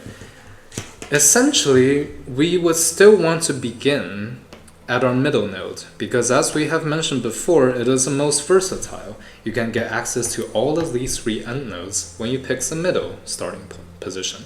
However, the thing to note here is that this skill right here is actually quite useful for a retaliating defender. And what does this do? This Sentinel skill allows us to deal extra 20% damage via retaliation and opportunity attacks. And as I mentioned before, if you're a retaliator, the main source of your damage will be your retaliation attacks. So this is like a 15 to 20% damage boost to your overall damage output almost. That is assuming if you don't slap people in your main turn a lot, but whatever. Alright, this is very good. And if we move down the line, this is a little buff to our melee attacks damage, and it can also inflict slowed. However, our defenders have no single shot attacks, so the bottom line of effects are increased for single shot attacks. Bottom line, this is useless. I mean the sentence, not the skill. The skill can still be pretty good, especially when you pair with a Giant Defender. If you watch Winsea's video, which I will link down in the description, where he explained how good a Defender Giant King is in auto combat, essentially the Giant King, they actually get a special thing that neither the Dragons have access to nor the Mortal Champions. Is that the Giant's basic attack as a Defender, the repeating attack, you strike at enemy targets in a 1 hex cone. Super duper powerful. So, this actually makes Giant Kings more viable as a defender than a dragon, because a dragon as a defender is it's just less powerful than the warrior dragon, but a giant defender has its pros over a warrior giant, alright? So imagine our giant is right here, and you have 3 units here. Usually a dragon can only attack this guy 3 times if you're a defender. And for example, the dragon deals 10 damage, resulting 3 times 10 is 30, right? So, that's a dragon, right? So a dragon deals 30 damage. But if it's a giant, homie has a sweeping strike, alright? So he deals full damage, remember, to all of these 3 targets. So if the giant deals 10 damage and deals for 3 turns, it's actually 3 times and then times another 3, and then so that is 90 damage. So this is actually kind of crazy on the giant. This is very, very solid. So giant defenders are pretty damn viable, right? So as you can see, the whole damage output is very crazy. Essentially you get to attack all of the adjacent enemies for full 3 swiping strikes if you're adjacent to them. And this is definitely an argument over the charge attack giant, because the charge attack giant, their charge attacks also have an AoE, as we have explained before. So if the charge giant is right here, you can attack both of these 2 units, but essentially you only get 2 targets as opposed to the 3. And the highest damage potential is definitely with the defender giant. If you buff him up with like frenzy and all that, it can go crazy, man. It can go crazy. So giant retaliator defender, definitely very viable. Maybe not so much in multiplayer due to the same reasons as before, very ignorable, and if his defense mode gets busted, he's kind of fucked. But still more valuable than most other types of defenders. Yeah, anyways, okay, now let's investigate the other one, frontline fighter. So right here we have just you gain more defense and resistance against non-thinking attacks. Again, more defense in defense mode, basically. If your defense mode is broken and you get flanked, this is entirely useless. So if you go, I would always recommend you to go with this, alright? And up next, we have this. So pushing attack strikes the enemy target, knocking them back and dealing damage. Enter defense mode after use. So this is a single action that lets you enter defense mode, but it is not essential to our current build where we want right here, okay? This will be very relevant in our next build, which is a Wizard King Retaliator, which is a special build that my friend Godson has specially concocted. Yes, but now let's focus on the Retaliator. Concocted, that is such a funny word. It's like a con and a cock. The cock of a con. Interesting. Anyways, okay, so same thing. Our defender, it is absolutely essential that he enters defense mode every turn, right? So if we look at the right pass, it is the same as last time. So we go down this pass, we fetch our unlimited defensive masters. This is actually even more crucial because as a Retaliator we deal a lot of damage, so we actually do want to be hitting people when we are doing our turns. And usually if we don't have defensive masters, if we hit people for 3 times, then we cannot enter defense mode anymore. But with defensive masters, we maximize our damage potential as well as our defensive potential. Alright, very, very crucial. This is our bread and butter as defender. Okay, now the second tree that we can go is actually quite interesting. So we have different options here, okay? So either we can just split off this tree and then we fetch out this, or if you really like the unlimited retaliations, we fetch out this tree here. Alright, so what I would recommend is that since we are already here, then we just, fetch these 3 nodes. And what are these 3 nodes again? These are, we get greater resistance, a permanent +2 resistance, and +3 status resistance. Very, very solid, since our weakness, as we mentioned before, is resistance, right? And now, let's get our grace. So we click this, and we click this, so more HP, and then now we would recommend to go with more melee attack damage, as opposed to the bonus HP, but it's your choice. 20% damage, and that is nothing to sleep on. And then we get Rallying Cry. This is optional, but it's just the same argument as before. Like the first turn in battle, you have literally nothing to do. So why don't you just give yourself a 20% damage reduction and you get some more morale, It's never bad to do so. And yeah. Okay, so now we have it here. Oh wait, yeah, how do I cancel this? I can't cancel this anymore? Damn it. Okay, anyways, ignore this part, guys. No, wait, maybe we'll just reset it. Oh, we resetted it. Ho. I don't know why I did that. Okay, and then we click down this line, and then we don't need Warding Bond, and then we split off here, you see? Retaliating, and then we get Grace, more survivability, and we get more damage, and then we get more survivability again. Okay? So, this is very, very nice. Now we still have some skill points left. We have 12 skill points left, actually. So we can just go down, We actually now try to go down this tree because depending on your needs, either you go Warding Bond or you go Resistance. So if you're playing a one-man Doom stack, so if you're soloing everything, for example as a Giant King, you don't want to Warding Bond anyone else, you just go more Resistance and status Resistance. Very good. And then we go for defense, +1 defense, +5 evasion. And then we go greater defense, +2 defense, +10 resistance, very solid as well. Especially if you're playing like a giant or a dragon, because there are large targets, and large targets are 20% easier to hit with range attacks, basically. And this essentially allows you to kind of mitigate that a little, so 15%, so it's pretty nice. And then we come here to pick up our Retaliator, which is, useless, but then we get Frenzied Retaliation. Alright, frenzied or healing. I went for healing here because I always value the survivability. I think my Retaliator already has enough damage, but if you just want super big damage, you can definitely go for the frenzy retaliation, and then you go for tireless Retaliator, which is our bread and butter paired with defensive masters. Alright, so this is a build, and in the middle, if you just want a quick damage boost, go for Sentinel. This is always good, plus 20% damage via retaliations. Super nice. And this is not too bad as well. Slowed is a valuable debuff, negates enemies' retaliation attacks. If they don't have any counters to it, that is, but it's very, very solid, right? So yeah, this is it for the Retaliator. Defender type, Retaliator. How do I pronounce it? Anyways, yeah, and also the special thing about dragons here is that if they get the Materium transformation, you also get first strike as the same as a polearm unit, and you also gain bolstering strike and resistance strike.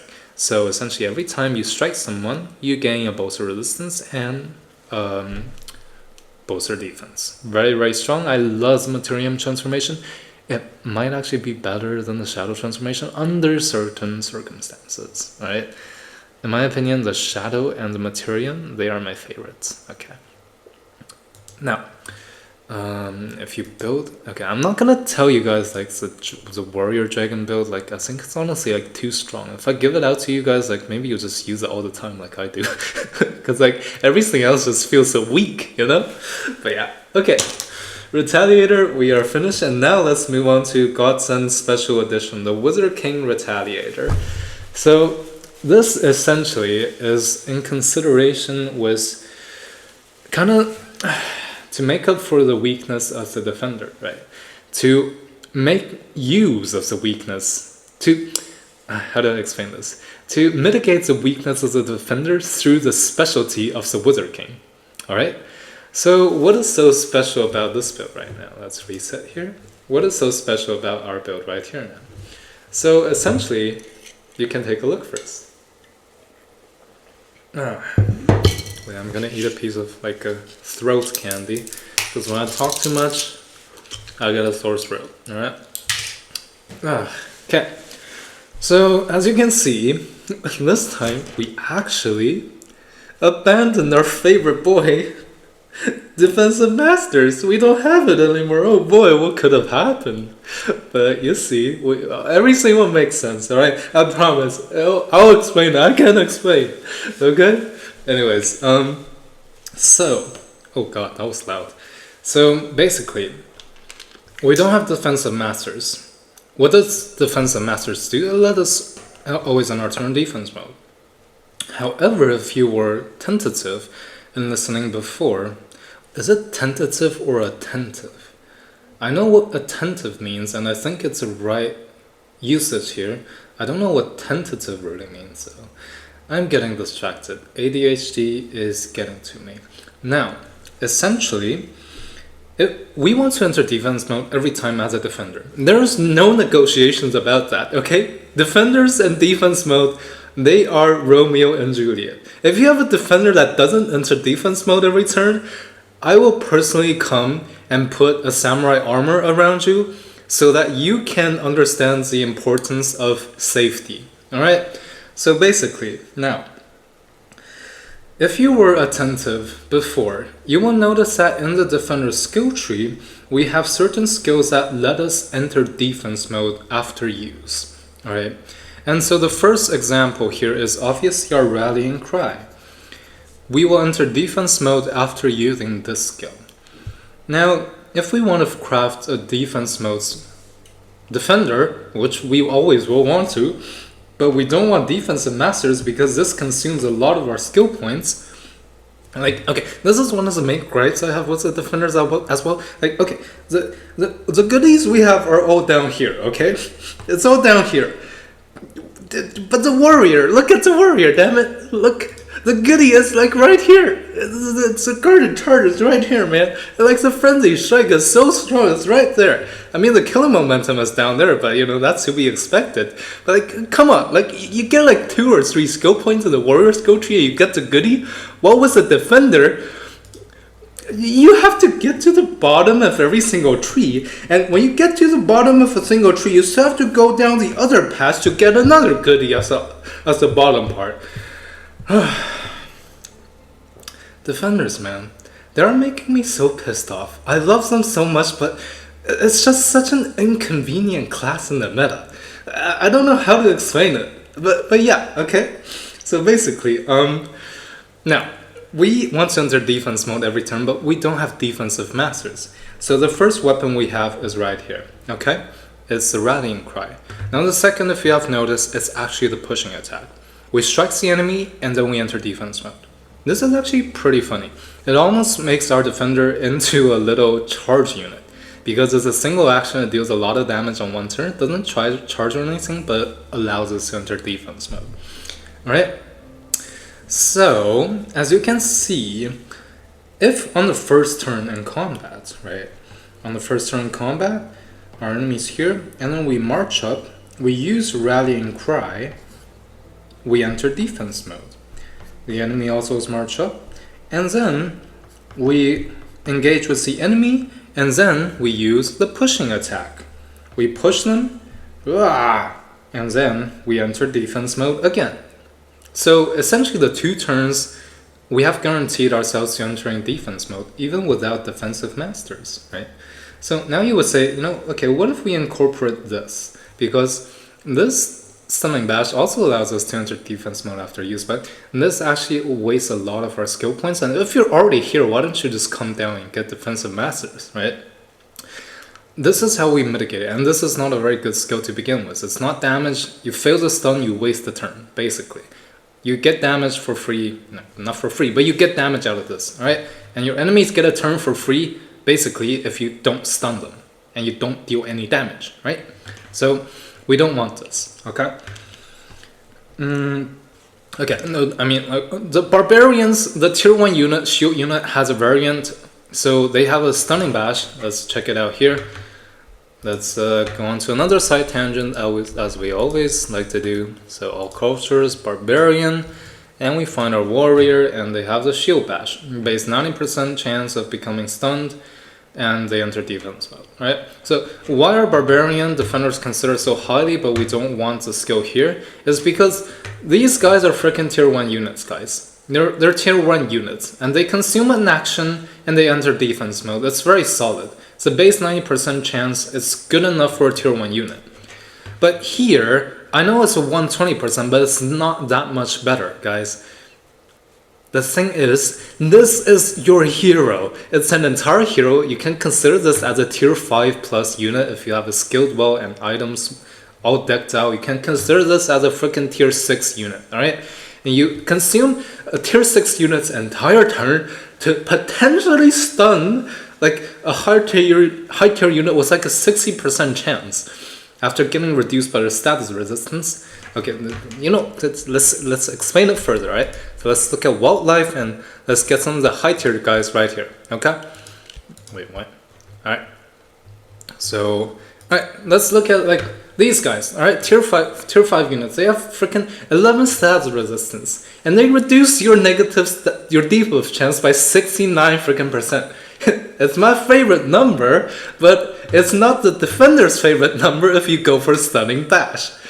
120 multiplied by 69, that is like 84, that is an 84% reduction, which basically results in like a 35% chance to stun, which is terrible, You waste an entire turn to have a 35% chance to stun someone. I cannot accept that, okay? So that is basically why you shouldn't go for this, right? Now, so essentially, our first 2 turns in combat, we have already entered defense mode. But as you have noticed, afterwards, this guy little here has a cooldown. So after our turn 2, this one has a cooldown of, I wanted to draw an hourglass. Yeah, cooldown of 1. And Rallying Cry, since it has a cooldown of 2, Rallying Cry will also have a cooldown of 1 after turn 2. Okay? So essentially the next turn we just cannot enter defense mode anymore. What do we do, you might ask? Now we do this. Okay? So we pick our Wizard King. Now, our Wizard King here. So we have the Channeling Ritual as our special ability as a ritual. No, I wanted to say Ritualist, but no. The Wizard King has a ritual. And if you go Ritualist, Wizard King, you have double ritual, which is Ritual Squared, which doesn't do anything, but it's cool, alright? So, allows you to cast an additional spell this turn. This is Channeling Ritual. Effect does not stack. So the first level, as you come with, consumes all of your actions, right? And it doesn't do anything, but here's a goodie part. If you just spend one single skill point, you get to Defensive Ritual. It allows you to cast an additional spell this turn, the same effect as the previous level, but now you heal for 10, and the crucial stuff is it's now a single action and allows you to enter defense mode. Right. So, effectively, you have now different options here. You can choose to essentially, on the first turn, you basically always do the Rallying Cry. I mean, there's nothing else to do. You can't cast spells, right? Unless you play heavily into the Astral Affinity, and then you go into the Astral Tree, and at the end of the line, you can cast spells on the first turn, but that's not really relevant here. Okay, so essentially, in our combat, right, we march up to the enemies, and we do our Rallying Cry. And then we engage, and this time we can either choose to push someone, or we can do our Defensive Ritual to allow us to cast an additional spell on turn 2. So either Channeling Ritual, or we do our Poke. And both of these allows us to enter defense mode. And you see here, we use either of these, they enter a 1-turn cooldown, and our ritual, our Rallying Cry has a 1-turn cooldown, but on turn 3, we still have another skill, so either the Channeling Ritual or the Defensive Push, the pushing attack, and we can enter defense mode again. And on turn 4, the cooldown of Rallying Cry and the other skill will be finished. Oh boy, I feel like burping, but I can't get it out. Anyways, so as you can see, essentially this allows us to chain defense modes without actually needing defensive masters. So this is very, very smart. Kudos to Godsend. And essentially, we get to have all the benefits of the Wizard King, which is a Channeling Ritual, as well as a pretty good, pushing attack, which deals damage and pushes them away. Single target. We are not losing out on anything, and yet we get to enter defense mode every turn without needing to spend the skill points into defensive masters. Alright? So this is a very interesting build, and let's build it out precisely here. So first, you can choose to do this one, but I marked it as 1 here because it's a high priority, this is a crucial skill here, but in the early game you don't really want to do this because you don't really have that many spells to cast and not much casting points either. So what I recommend is that, either you go this first, or you just go the Retaliation stack first, and then you move down here, and then you get the pushing attack, and then we get more spells. As you see along the way, you get more spells, and you get Defensive Ritual. Alright? If you don't have good enough spells, keep moving down. Alright? So what do we have here? We haven't talked about these. So these two are modifiers to our pushing attack. The first one is the Aggressive Push. It modifies and enhances pushing attack, which makes it now push attack deals 40 physical damage base. It was 30 to start with. Now it also displaces and replaces. So in case you don't know what it does, it's actually the same as the Warbreed's attack. So wait, tome units, chaos, Warbreed, I need you. Yeah, my favorite chunky boy here, the Warbreed. Okay, so this guy, the charge strike, it also has displace and replace. So essentially, this is quite interesting. What it does get to do is that, so for example, let's make another little diagram here. Your defender is here, and now let's start to mark the enemies as. So the enemy is here, right? And what you normally do with a pushing attack is just that you, without the modifiers, you actually just push them away, and now the enemies, they get here, right? However, with this modifier, you actually deal more damage and you displace and replace. So this basically means that instead of your defender remaining here after you push your enemy away, your defender will push your enemy away, and then your defender will occupy this hex now. So you can imagine this as, what is the utility of this, right? So you can imagine this as, okay, if your defender is here, and then they have something like a front line right here, right? And then on the back here, they're juicing. Wait, I think this doesn't actually work out because there's no place for them to go. So if your defender is here, and they have a front line right here, and they have like a crucial back line, like the ritualist or someone right here trying to bust your front line allies, and this is your defender, and you want to get to their back line, but the front line is very, very stalwart, very, very stalky front line. All right, so you can't kill them, but what you can do with this skill is that you can use a pushing attack with the modified, with the enhanced version, aggressive push. And then what you can do is actually you push them, and then your defender actually comes here, and they actually get pushed to this position. All right, and in the next turn, your defender is zone of controlling the ritualist. And if the ritualist is in a zone of control, in case you don't know, what is the value of zone of control? One of the main values is that most of the range units' abilities and attacks cannot be used when within an enemy's zone of control. So if you have a defender here, and then after you use this attack, you automatically enter defense mode. So you enter defense mode right here. You extend your zone of control in all of these hexes, which includes the ritualist. If you're not in defense mode, you're still zone of controlling her. And when you zone of control her, many of her abilities cannot be used, right? And if she wants to use her abilities, then she has to run out of your zone of control. But remember, if she tries to run out of your zone of control, she will take an opportunity attack.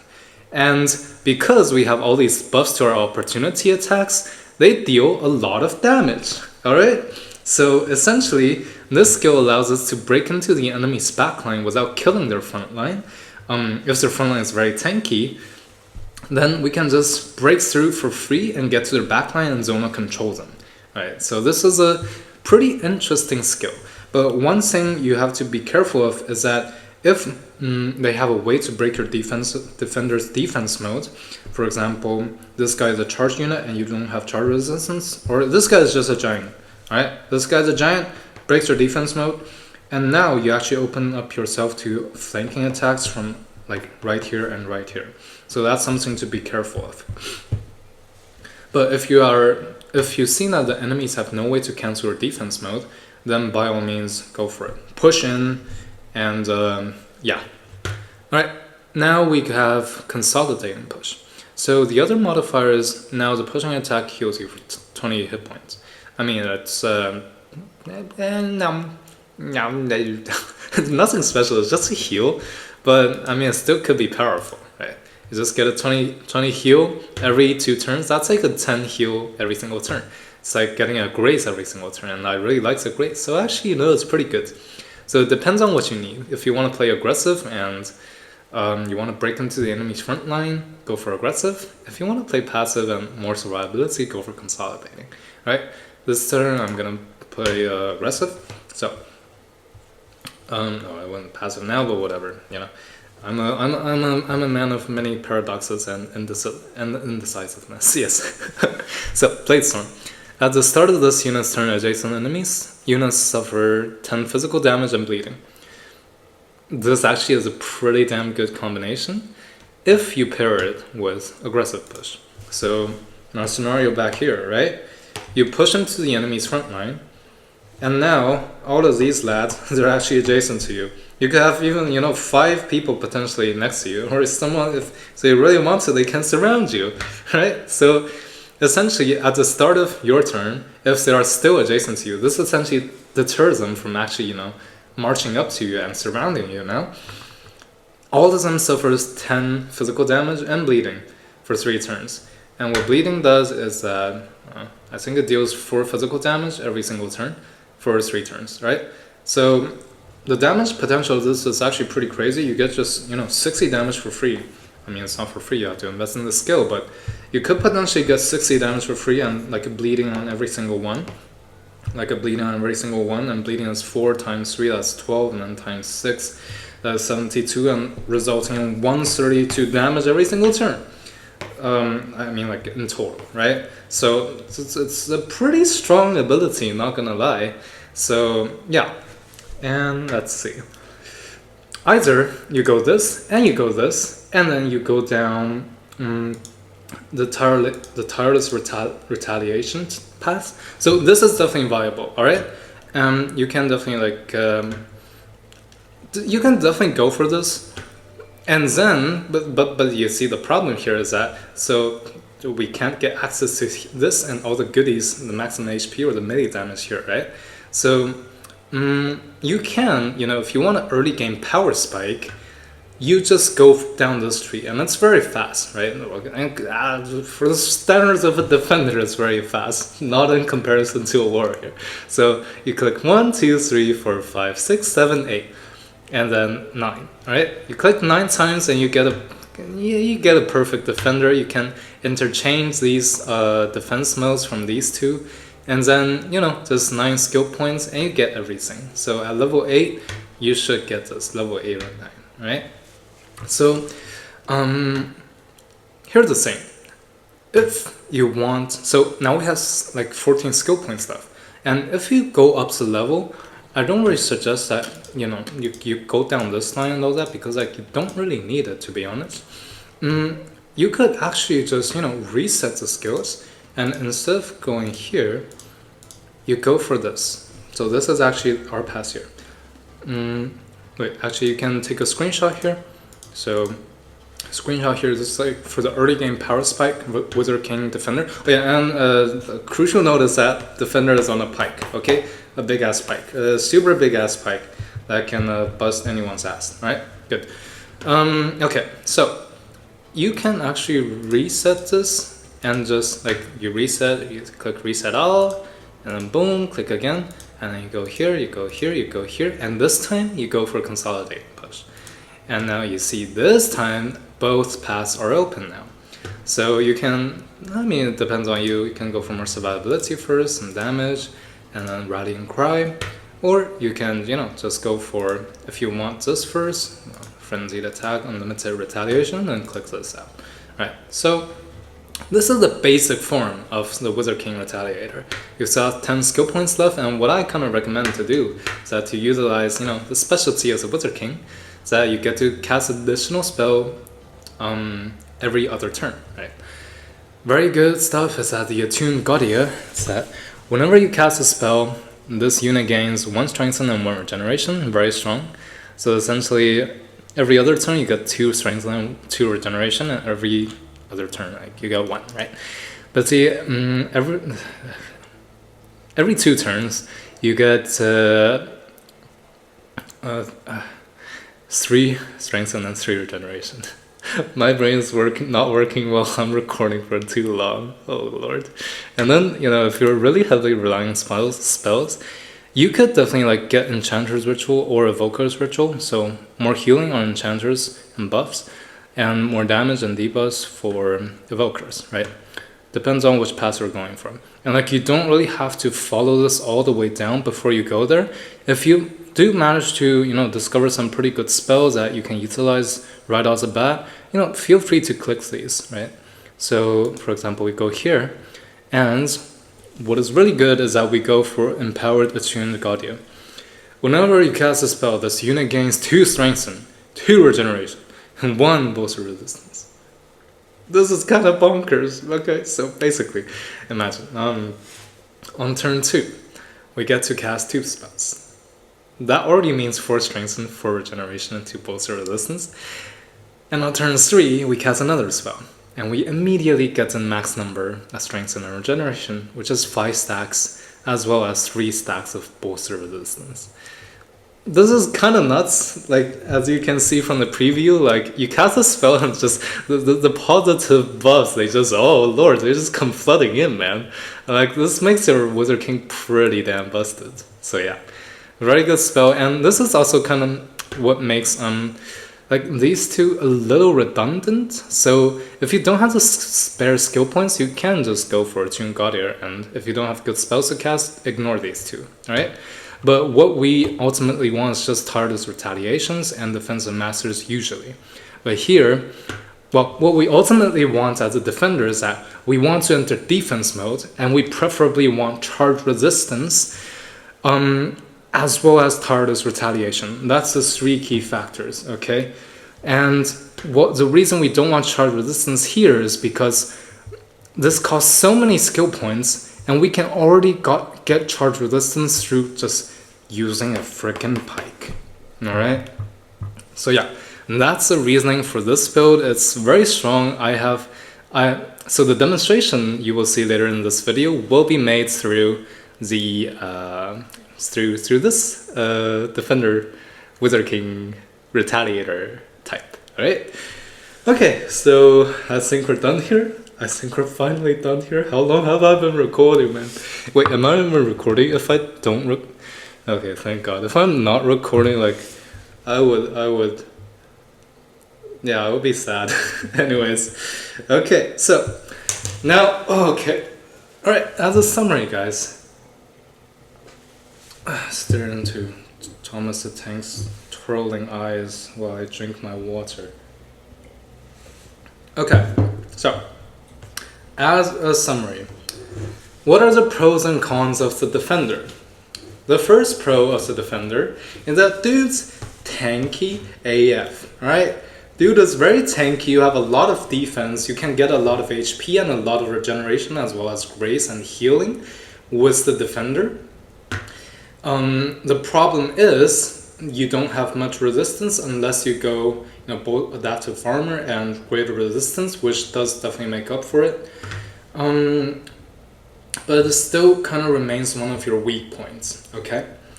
And the second strong point is that you protect your troops in single player. So you have the taunt, which is not that good, but it's a free action, so we'll take it. And a warding bond, as well as, if you pick a shield, the supporting defender right here, if you pick a shield, oh yeah, in case we haven't mentioned, supporting defenders with a damn shield, alright? That's a sword, guys, that's a sword. It looks like a short pike, but, swords are technically short pikes, and pikes are technically long swords, damn it, okay? And Retaliator, we have a pike, okay? So this is the importance of weapons, alright? So, if we have a shield, we protect our troops due to defensive shield wall, defense mode shield wall, in case you guys have not forgotten. And we also have various other, supportive capabilities, such as a pure defense, which is very good regardless of any situation, because this does not require you to stay in defense mode, as opposed to this. So when you stay in maybe not. I haven't tested this out actually. So basically, maybe this one works like when you enter defense mode, regardless of whether you are in defense mode afterwards, you still have the damage deflection. I have to test this out further, but this has already taken too much of my time. If any one of you can be an excellent experimentalist and help me out with this, please, I appreciate it. Please test out if you enter defense mode and afterwards the enemy knock you out of defense mode, do you still have the reflecting defense or not, alright? But basically this does not require you to enter defense mode, to stay in defense mode. It only requires you to enter defense mode. When you enter, you cleanse all debuffs, right? That's it. Very, very nice, okay? So you protect your troops, you cleanse your troops' debuffs, you have Rallying Cry to boost their defenses, and you have all these various other bonuses to help your troops.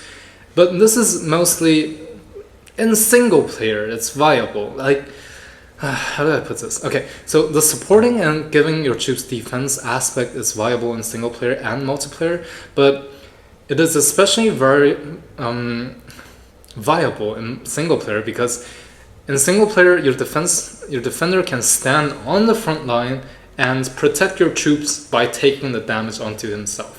Right? That is another layer of protecting troops. One is supporting your troops, and the other is literally protecting with your own body. Okay? So, the third strong suit is that it's a very, very strong one-man army, especially if you have a Giant King. As we explained before, the base attack of the Giant King on the defender, well, with the repeating attack, is nuts. And I'd say defender is that you only want to be using the repeating weapons on a defender or maybe a Death Knight. But usually I just recommend, using charge weapons on warriors, and if you want to go damage on Death Knight, go charge weapon. If you want to go more survivability and debuff path on the Death Knight, go with a single-handed weapon as well as a shield. I've explained that in my how to build your Death Knight video. Go check that out. Pretty cool video. Alright? So, it's a very strong one-man army because you get unlimited retaliation attacks, you get various buster retaliation attacks, you get various forms of regeneration, which is very crucial when you are considering a strong one-man army who wants to solo things. You get a lot of maximum hit points and defense and all of that. So, very solid one-man army in single player, not in multiplayer, because in multiplayer, the problem comes. Okay, I will talk about that.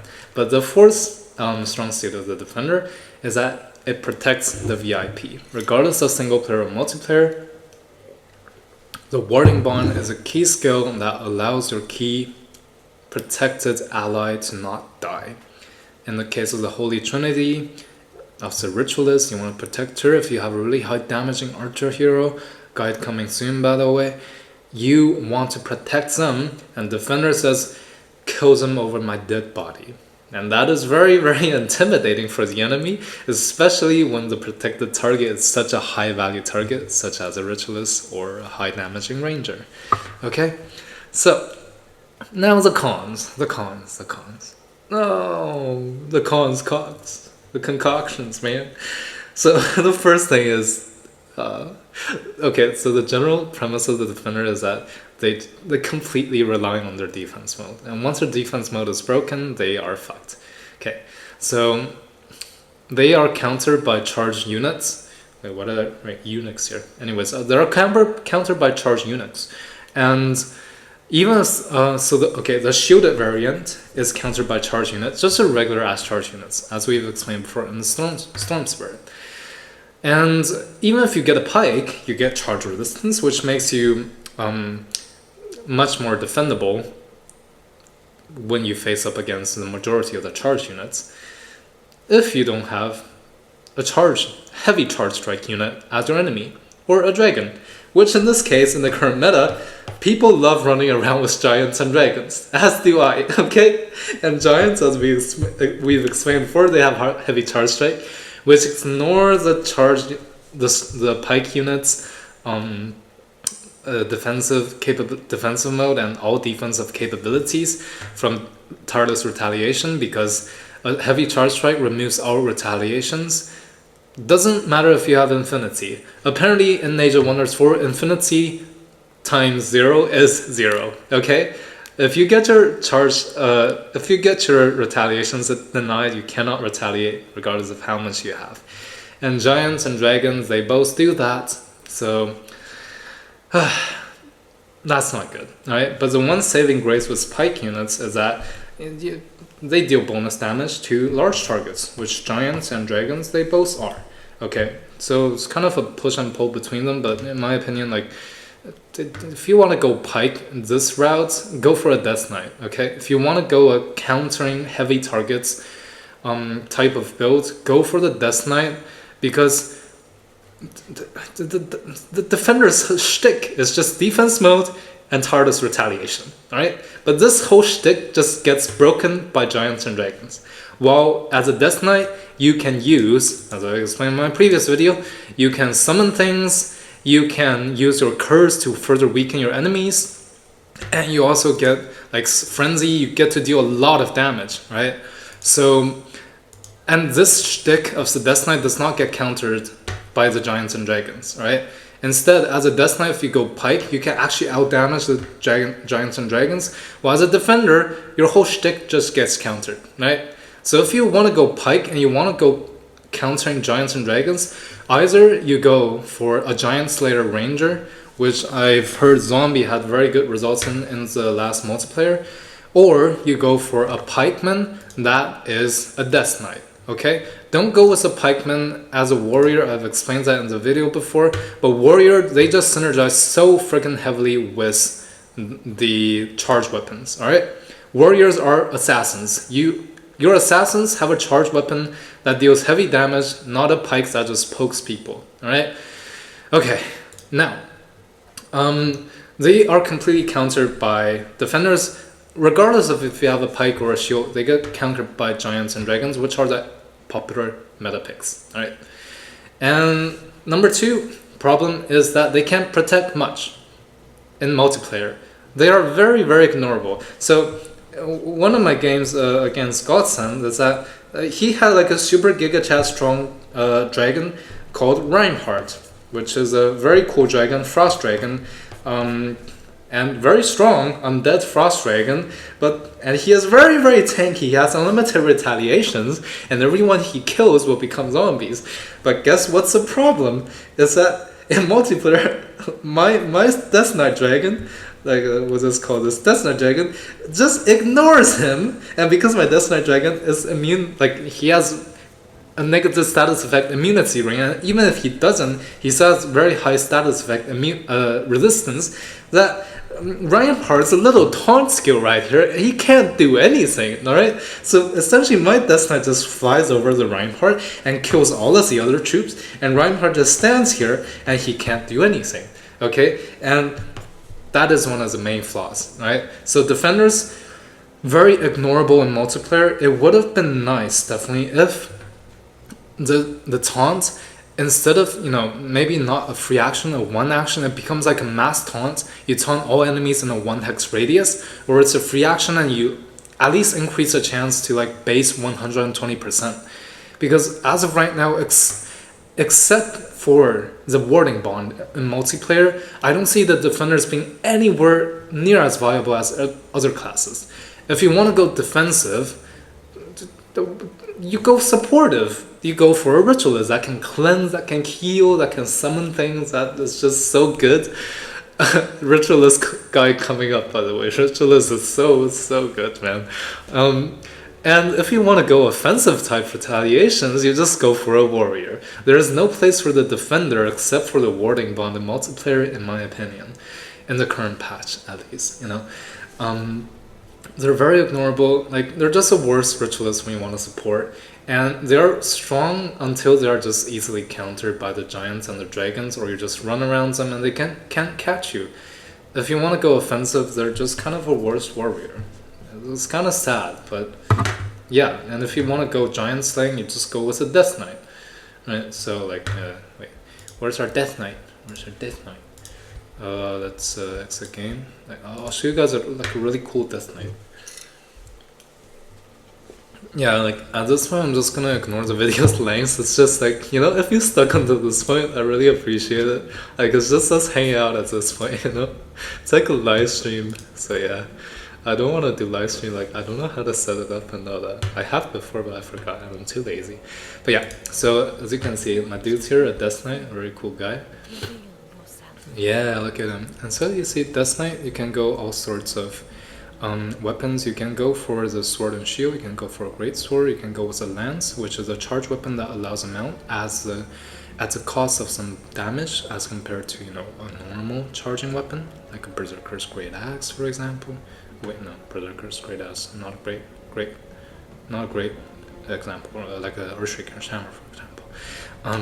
But you can also go with the Giant Slayer's Spear on the Death Knight, super powerful against the Giants, because you deal 40% when striking a large target, you gain fortune. Like, you just get a lot of critical chance out of that. Really crazy strong. Just go Death Knight if you want to go for a Giant Slayer. Yeah. And yeah, also problem is that you get bursted down while you ward someone with the warding bond. Like, enemies don't have to suffer your retaliation attacks, they don't have to do anything, they just get to deal 2 damage. Even though it's reduced by 50%, but chances are the target that you're warding has pretty low defense and resistance, and that's the reason you're warding them, right? Because they have low defense and resistance. But basically that means they get to deal 2 damage to you. Yeah. You can get bursted down not very easily, but easier than if you had just gotten hit yourself and they had to go through your defense as a defender, right? And the last one is that, defenders, man, they're too reliant on levels. So obviously all the goodies are down here, and like the goodies here, and like the thing is, like, the goodies are all so spread out that like you have to backtrack onto some not so goodies to get them, and like there are some just like completely useless skills. I don't know what is Retaliator doing here. Like, what's the point of this? You get tireless retaliation anyway. Like, if you go this pass, you have to go tireless retaliation, or else your brain is just not braining, you know, which I often do. But like, and like you have to get so many skill points down to actually make the defender like functional as a full kit, you know. And even when you get your defenders as a full kit, enemy can just have a giant or a dragon, and you're kind of fucked. So yeah, I really like my defenders. They have led me to victory, me and my team to victory, back in the multiplayer battle right there. But the more I think about them, it's like the more in the current patch they seem lackluster. And yeah, in multiplayer that is. In single player, like, by all means, go for the defender. I think they're a fun class to play with. And if I would rank them right now, I would probably say that the defender is like I would say B to A tier in single player. They are definitely viable, they can be quite good. And as a Giant King, they could be A to S tier, right in the middle there. And in multiplayer, I think the Giant King defender has to drop down to like maybe A tier, fringe B tier. And in multiplayer, like normal defenders, C tier, yeah. Or even just defender tier guys. That defender starts with a D, that's a D tier. It's by far the worst hero class. Like, defender just gets replaced and then they roll with dust, right? Supporting, you go Ritualist. You want damage, you go with a warrior. You want debuffs, defenders don't really have debuffs, but you go Death Knight. And yeah, it's kind of sad I spent so much time on the defender, but okay, just play defender in single player, alright? Then you'll have fun and everything is good. And you can just protect the VIP in multiplayer, it's still good, right? I still love you, defender, it's all good, it's all good. Maybe you'll get buffed or the meta will change and your spring will come once again. So yeah, I think that's about it for the actual guide. Coming up is the demonstration video of the defender in the field. As if this video is not long enough, if you just want to hang out with me more, please stick around. And oh yeah, subscribe for the upcoming Ranger, Ritualist, as well as Mage. And finally, the hero class tier list, featuring, you know, all of the ruler classes. So, you know, Dragon Ruler, Dragon Warrior, Dragon Death Knight, Dragon Spellblade, Giant Spellblade, Giant Warrior, Giant Defender, blah blah blah. I'm gonna rank them all with a lot of extensive analysis to the best of my abilities, and you know, it's a freaking fun game. There are so much to discuss, so many intricacies and synergies to discover, and oh man, I just love the freaking game, man. And with this, I will be out. You guys stay safe and peace. Alright, so let us here test out our Defender Spellblade build. And we'll be using Mystic Summoning here because, you know... Wait, no, not Defender Spellblade, I meant Wizard King. I got it mixed up. Defender Spellblade, that would be pretty funny. But yeah, Defender Wizard King build with some Mystic Summoning Culture with Mana Addicts, so my dude will gain lifesteal every time, making him even more unkillable. And also Gifted Casters for some more casting points. Ferocious for obviously the retaliation attacks. We have First Strike since we have him on the spear, as well as quick reflexes and elusive. Alright, so let's see here. Boom, boom, and okay. Let's use up all of our cheats. Level. Am I recording? I am recording. Good. Alright. This. Alright. And then we just spam it. Let's get to level 16. Alright. And then we toggle infinite movement. Good. And then we want Forge. Where's the Master? Forge Master to give him the items, and then we want Reveal. Reveal and explore and reveal the entire map. Okay, good. Now let's just solo, like, march him up to an Wonder, and then yeah. And apparently we only do have the Astral Affinities, so let's just take these. The affinity skills can definitely have some really good synergies with this, especially in my opinion the Materium and Order one, but since we're doing Astral here, we'll just stick with Astral. We don't have enough research. Let's just also do some more skills, right? Since we are Mystic Summoning and we are playing a Wizard King, we want more skills. Instant research, combat spells. So we tap on this, and whatever. And then we tap on this. What else do we want? Tentacle? Tentacles. Let's give it a try. Alright. Yeah, this feels satisfying, doesn't it? It costs so much effort to unlock spells in the actual game, but here we are. And we don't really need Retaliating Growth, since, yeah, but we'll just tap on it anyway. Whatever. Enchant your people with the many armed blessings, summoning. so they too can spread your love. I think this is enough. Be cradled in the tentacles' embrace, and realize that the only limit to reach is your own imagination. Oh, it looks solid. But let's get an Astral. No, we don't need it.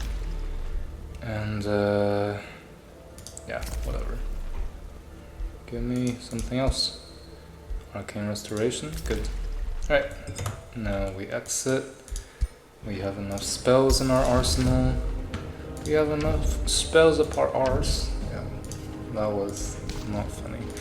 Anyways, let's cast the Magical Ward. Alright, let's march him up. Let's find a Wonder. Let's see. Where is this? In particular, I do want to test against one of those undead Silver Wonders, because that's actually one of the things that the Defender has trouble against. I don't know if I mentioned this in the...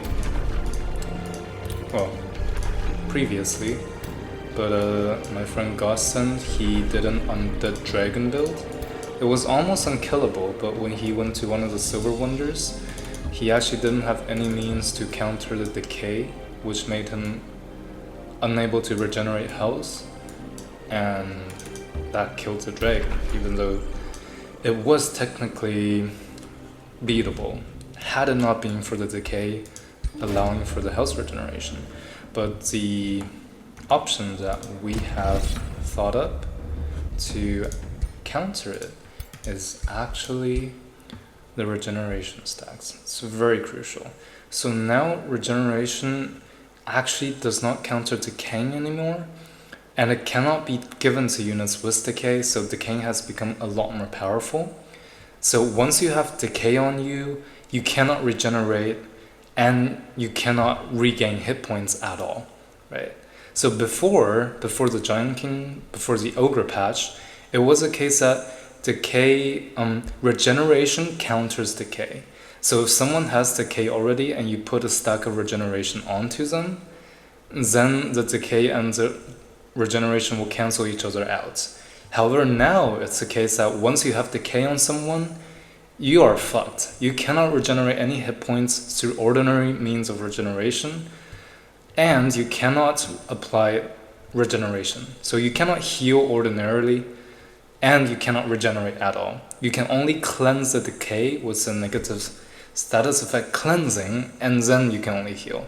So decay is a lot more powerful, but as a preventative measure, if you already have regeneration on you, and the enemy applies a decay, they will cancel each other out. So regeneration is still a counter to decay, just not as hard of a counter as before. Alright. So regeneration is still very, very important. Decay is one of the strongest debuffs in the game.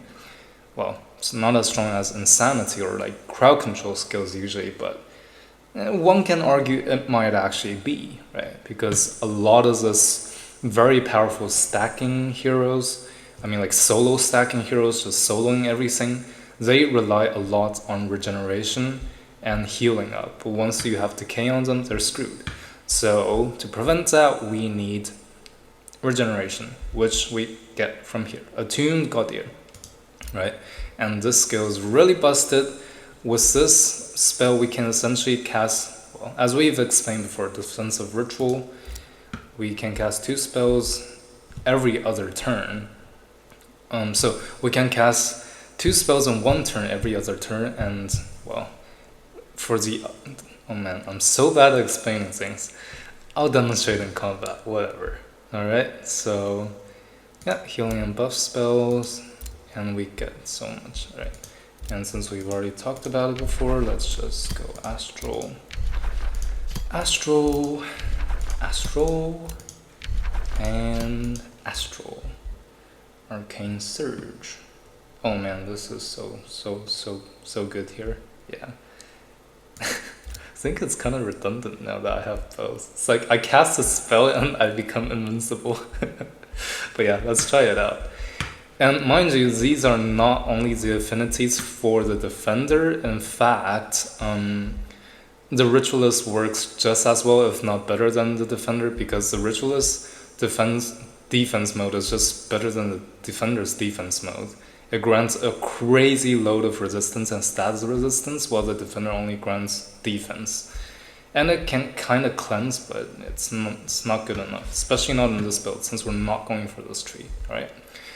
Okay, so as we've explained before, we're going for the shove, we're going for the heal, and then we're going for the defense. Now we're going for the grace, more HP, so that we have a lot of means to regeneration. Does this give? Oh no, and healing. So unless the enemy just bursts us down in 1 turn, the next turn we will just heal up via the regeneration and all the healing.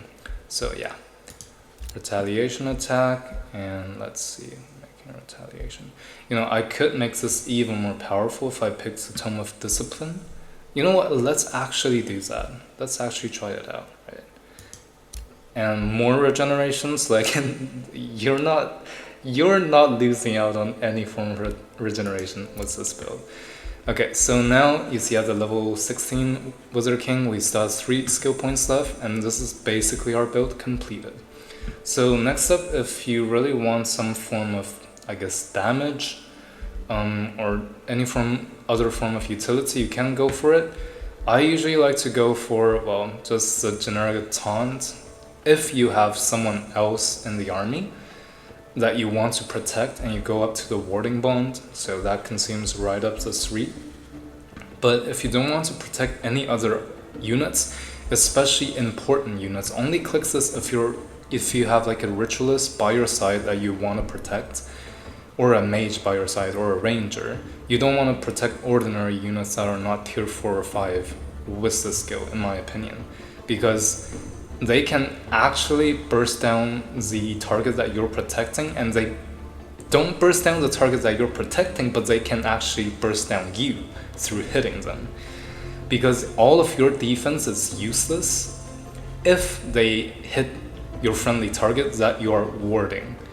And the 50% reduction isn't actually as much as you think, alright? So it's actually a dangerous choice to make. only protect very important targets with this, or else you can just get the defender who's unkillable otherwise killed. All right. So let's see. I won't be going this line because we don't need it. Well, more defense mode, more defense. That is always good. Yeah, I mean, we can just get this. I won't be clicking more signature skills here, but yeah, sure there are some good ones. Range attack. Magic attacks are scarier for a defender. Alright. So, and we want some weapons. Wait, where's the forge? Yeah. Boom. Okay, should have my weapons here now. Good. Alright, so we will be. Let's get a better pike. That is a pike? It is a pike, right. What do we have here? Whirlwind strike, mental slayer, slowing, we don't need it. Polearm, slowed, sentinel, regeneration, yeah, that's what we all have. Alright, this one is solid. Let's get a hat, or a helmet, or a cap, or something that I don't know. Human spell blades, that's pretty good. I don't really need it. Let's get more fortune. Yeah, more fortune is nice. Magic damage. Well, magic damage, right? Bolstering defense. Okay, I guess it's kind of broken. Like, yeah, this is quite strong. Maybe we'll just get the other one. Padded one. No. Where's the other Materian buff? Oh, whatever. We'll deal with this. And, okay. Let's see, padded. Yeah, so many fortune, human spell play, and all that. Alright, just give me raw stats. I want the raw stats, baby. Yeah, whatever. And, so many items to choose from. Step away. Yeah, whatever. Okay, good. I'm too lazy to choose a miscellaneous. Right, so let's give this a try. Give this a try. Oh wait, there's no bone dragons here. Wait, but anyways, let's solo it and see if we can actually take care of it. No, we can't. Ah, shit. Oh no, it's lagging. Is it? Oh. Yeah, as you can see, the defender might not be that good, but yeah, let's retry it. I'm sure we can do better. Yeah, like before you see all my demonstrations, the heroes actually soloed all of these stacks in auto combat, but now the defender kind of requires me to manual it out. But let's see how it turns out. Maybe I'm just noob and the AI actually did better than me, and yeah, oh well. Oh well, where did I get this provoke? Oh well, whatever. Right, let's use some spells. That's the strength of a Wizard King. I even allowed spells, how could he lose? I don't like this spell, it's kind of useless. I mean, it's not, but for the casting points, it's not as good. I'd rather have the tentacle. And, okay, you know, let's just not go anything fancy here. Wait, what? Yeah? Oh lord. Sporty connection, it's also sporty. Alright. Oh, I can use Channeling Ritual. But I don't really need it right now because we are at full health and we don't really need much regeneration as of now. Right. Let us push and then we enter defense mode. But is there any buffs to be done first? Oh yeah, there is, definitely. Conjure Astral Keeper. No, let's just do a tentacle first here. Let's do it here. Yeah, you see, oh my god, look at that, so many. 3 strengthen, oh, this is sweet, yeah. How can he lose? Thought it would, it would have been impossible to lose. Right, you know what? Yeah, let's cast this turn again. Okay. And then we will do the Astral Keeper. Alright. Okay. And yeah, this is so good. How could he lose? Oh man. Right, Constricted, good. Alright, just burst down the freaking hero. Pretty sure they have a special enchantment or something. Yeah, they can revive, so we just gotta kill the queen. Wait, they're all targeting my summons. Oh, look at that. That's a lot of damage on the retaliation attack. Oh boy. Oh yeah. Oh man. This is crazy. It's not bad at all, guys. They just fucked it up real good. I think I can just kind of just kill her this round, can't I? Yeah, definitely. I mean, do I even need to use a spell? I don't think so. She does have slip away though, I do remember. Does she not? Oh. Oh well, yeah. I guess that was easy. What does AI do? Too lazy to check, but yeah. Alright, let's go look for the decaying stack. You know, let's go look for a gold ancient wonder. It's really challenge us to the brink. Oh, or maybe the dragon slayer. Oh, this looks pretty intimidating as well. Let's give this a try, alright? Boom. Let's see what auto combat does. And it only killed one? No. Okay guys, maybe this build works really well in manual combat, but works shit in auto combat, right? So if you're playing multiplayer with like only auto combat, probably don't choose this build. No, I'm gonna stay back a little. I'm hiding behind this rock, right? Okay. And we end. Alright. Damn, they're all coming. Alright, I think I can bonk someone now, right? Can I? No, they don't let me bonk, damn it. Oh well, then I'm just gonna stay here, I guess. I mean, they'll come to me eventually, right? Yeah, you know, I don't need to think so much. I'll just cast this little spell right here, Static Shell, but it's only for 2 turns. I'll get screwed over. But I don't care. I think this spell is strong enough, to be honest. What is he doing?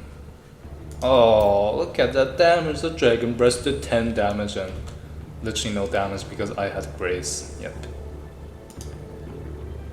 Missed. Yeah, hiding behind the rock seems not to have done anything, but hey. Alright. Now we can just go and bonk someone. Yep. Just go and bonk someone. Boom. Alright. Pushed him and we got rid of his retaliation attack and all that. Okay. I mean, we should have cast a spell before we bonked to deal more damage, but you know, it's whatever. I'm pretty sure he's strong enough. And we actually don't really need Static Shield because we have picked up unlimited retaliation.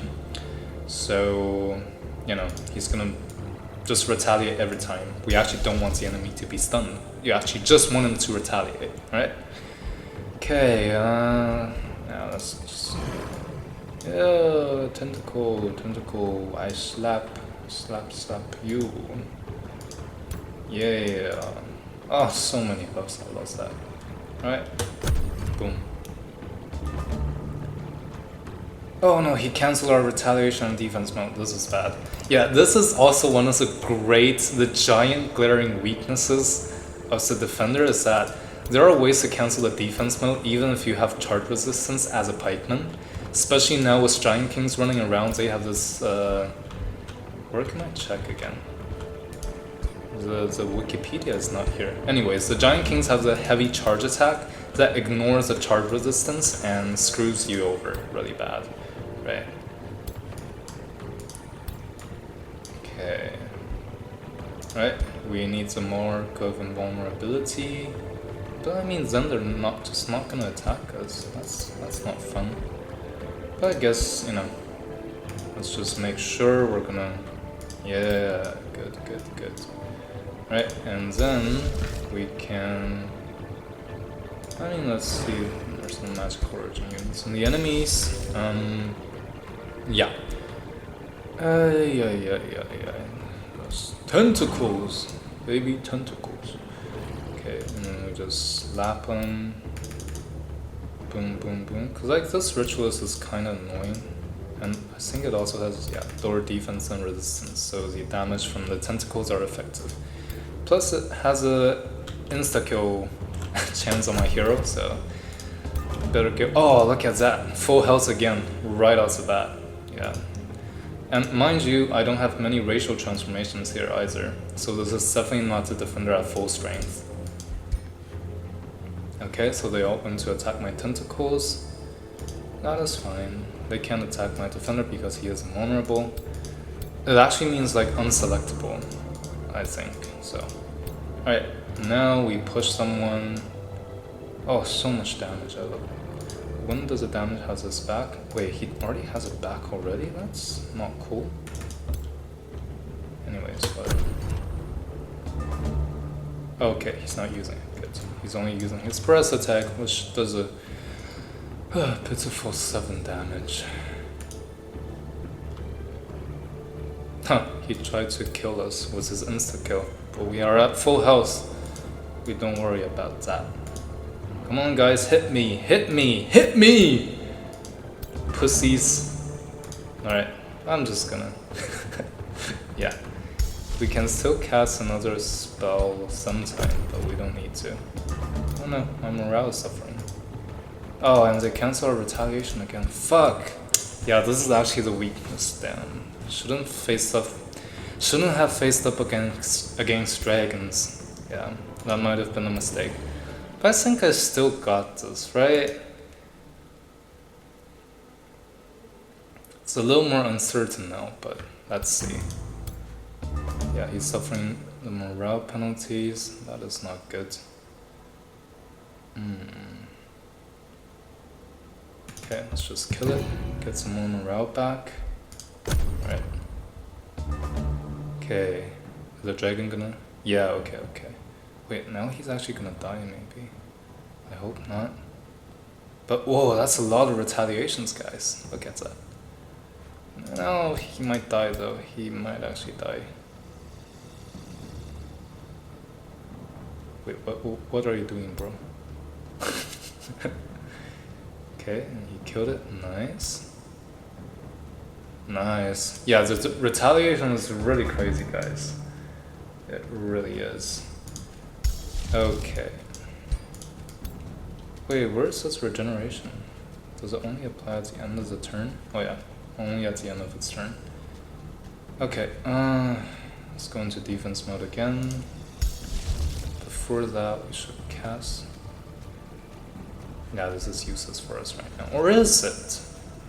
It's actually not, but if we use it, it's kind of like cheating, so it's fine. Yeah, it's defense mode right here. Heal up. Oh no, this is so terrible. We're fucked. We are so fucked, guys. We are fucked. Yeah. I shouldn't have been so cocky in the beginning. Yeah. Oh well, I guess I think he just got hard countered by the dragon. I mean, if I played it better and not so arrogantly, I definitely could have won this, but... yeah. Let's just pass our turns here. Let's challenge another one. So... yeah, should we challenge another one? But you guys see its weakness, right? But we can also just... wait. See its strengths here. Let's pass our turns. Alright, he is back. Okay, and let's march up to... let's see. The tree wonders aren't that strong, so... oh, gold key, this could be interesting. Screw off. Oh wait, no, you know what? I have a better idea. Let's face off against this terribly intimidating stat. Yeah, this is an even tougher one. Okay, I think we need to gear up a little better.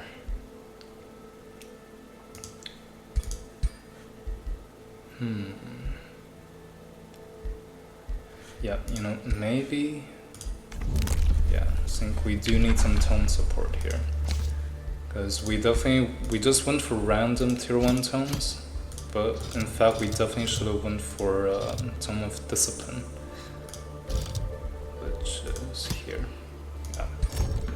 And we will cast a racial transformation, because now we only have one. True strength resides in self-discipline. Right. Let's hope this alone is enough, because oh no, we haven't casted it. Such a dummy. Let's cast it, and then next turn we cast the other one. Oh wait, but no, we don't have the time to do it. What am I even doing? Fuck. Wait. Okay, I am... Okay, you know what, let's do it again. Let's do it again! Okay. Come on, come on. You got this, man, you got this. I believe in you. March up. Come on. I'm marching up to baiting their units in, so that doesn't really do anything. And they didn't get baited.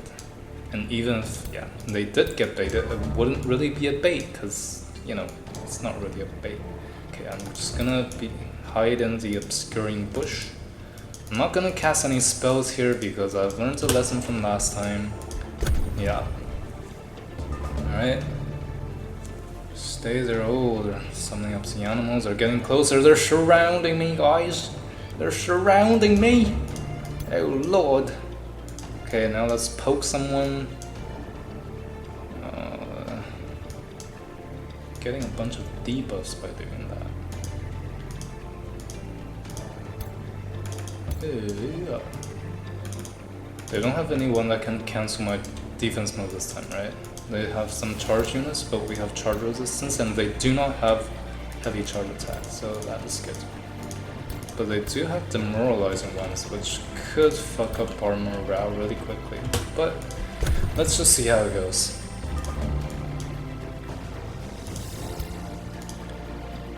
Yeah, maybe we should have given our guy a little bit of morale through the renown. Yeah, but they're missing. Oh, no. Okay, grazing. Wait, how does this guy hit from so far away? Zephyr archers. Interesting. Always hit, yeah. Oh, okay. Yeah, Reapers are scary. They deal breaching damage, which ignores 50% of all of your defenses, including resistance. Yeah, but look at that. So much retaliation. It's pretty nice. Alright. Okay, now let's cast a spell. An additional spell, we can grace. Alright, and let's see. Static shield. No. Okay, maybe the Astral Word actually does something. Its range is 4, right? 4 range, I should be able to link up here.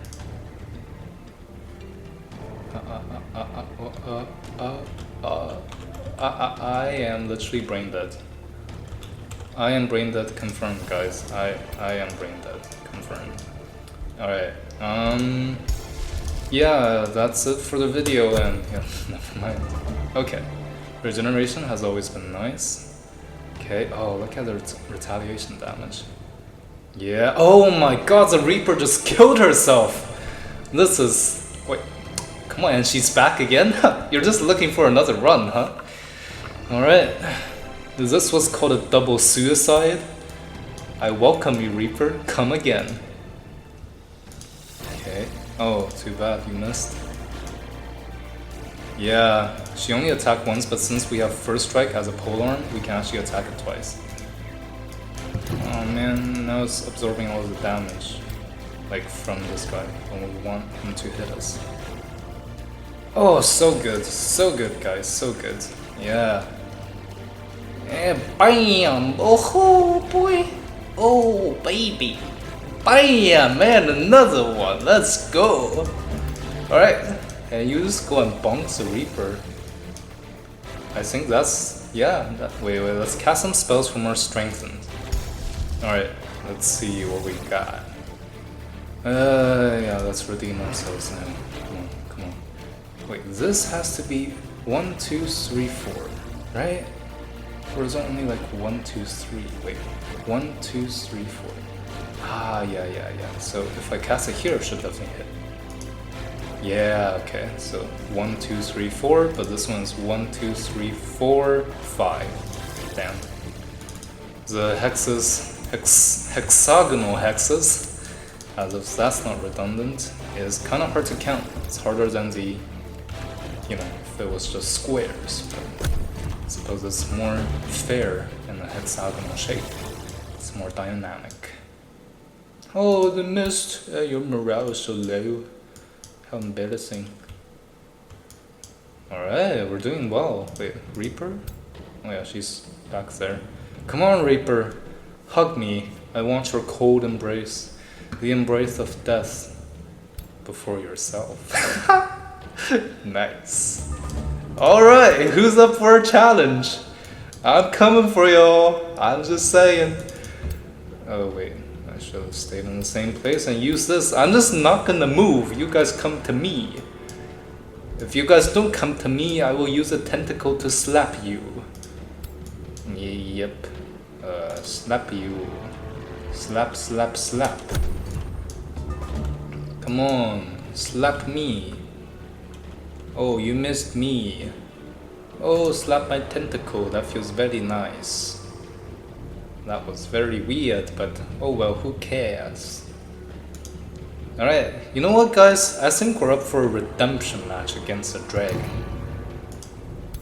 After we cast our enchantment. Because I think the best way to counter this defender, and kind of the only way if he's in a solo stack, is just, well, bomb him with negative status effects if we don't have a cleansing spell. Or use a dragon's cancel retaliation in defense mode, like in the last infestation battle. Or with a giant's heavy charge attack. And I say that's the only way to counter him, but yeah, now that we see it's actually not so uncommon, right? But yeah, we win this, and it's pretty nice. Alright. And I don't think there are any tools that you have to actually negate the dragon's retaliation attack and all that. The dragon's cancel retaliation attack modes, right? So this move is still very strong, and I don't think we actually have any counter for that as a defender. Or if the giants, what I've wanted to show you guys, I think it's from here, all wildlife, what's it? Who do they count as again, the giants? Oh yeah, here. And then we have the storm giant, for example. He has a heavy charge strike, and it ignores our charge resistance here. So going back to our servos, see he has charge resistance for the newbies out there. So this essentially makes all of the charge attacks useless against you. So all of their bonus damage that they gain from the charge, they do not get that, and neither can they actually get you out of your defense mode, right? But with the giant's heavy charge attack, you are countered and they can just charge you willy-nilly. And you don't have your defense mode anymore, and if you don't have your defense mode anymore, you don't have the unlimited retaliation attacks, you don't have all the defense buffs you get from the defense mode, and yeah, and also, it's just not as good anymore. Plus, as a spearman, you get charge resistance, but you don't get a shield. So I'll demonstrate here. It's very good against, well, I can't even say it's very good against giants because it gets countered pretty bad. It counters giants by having a pike doing bonus damage to giants, but it also just gets very hard countered by giants' heavy charge attack. So that's why I think defenders are in a very awkward position if you play as like a mortal or even a dragon defender. Giant defenders, they're I think a little better, but Yeah, but basically you see, if you get a shield, you actually get defense mode shield wall, which gives you more defense and adjacent allies more defense as you go into defense mode with a shield.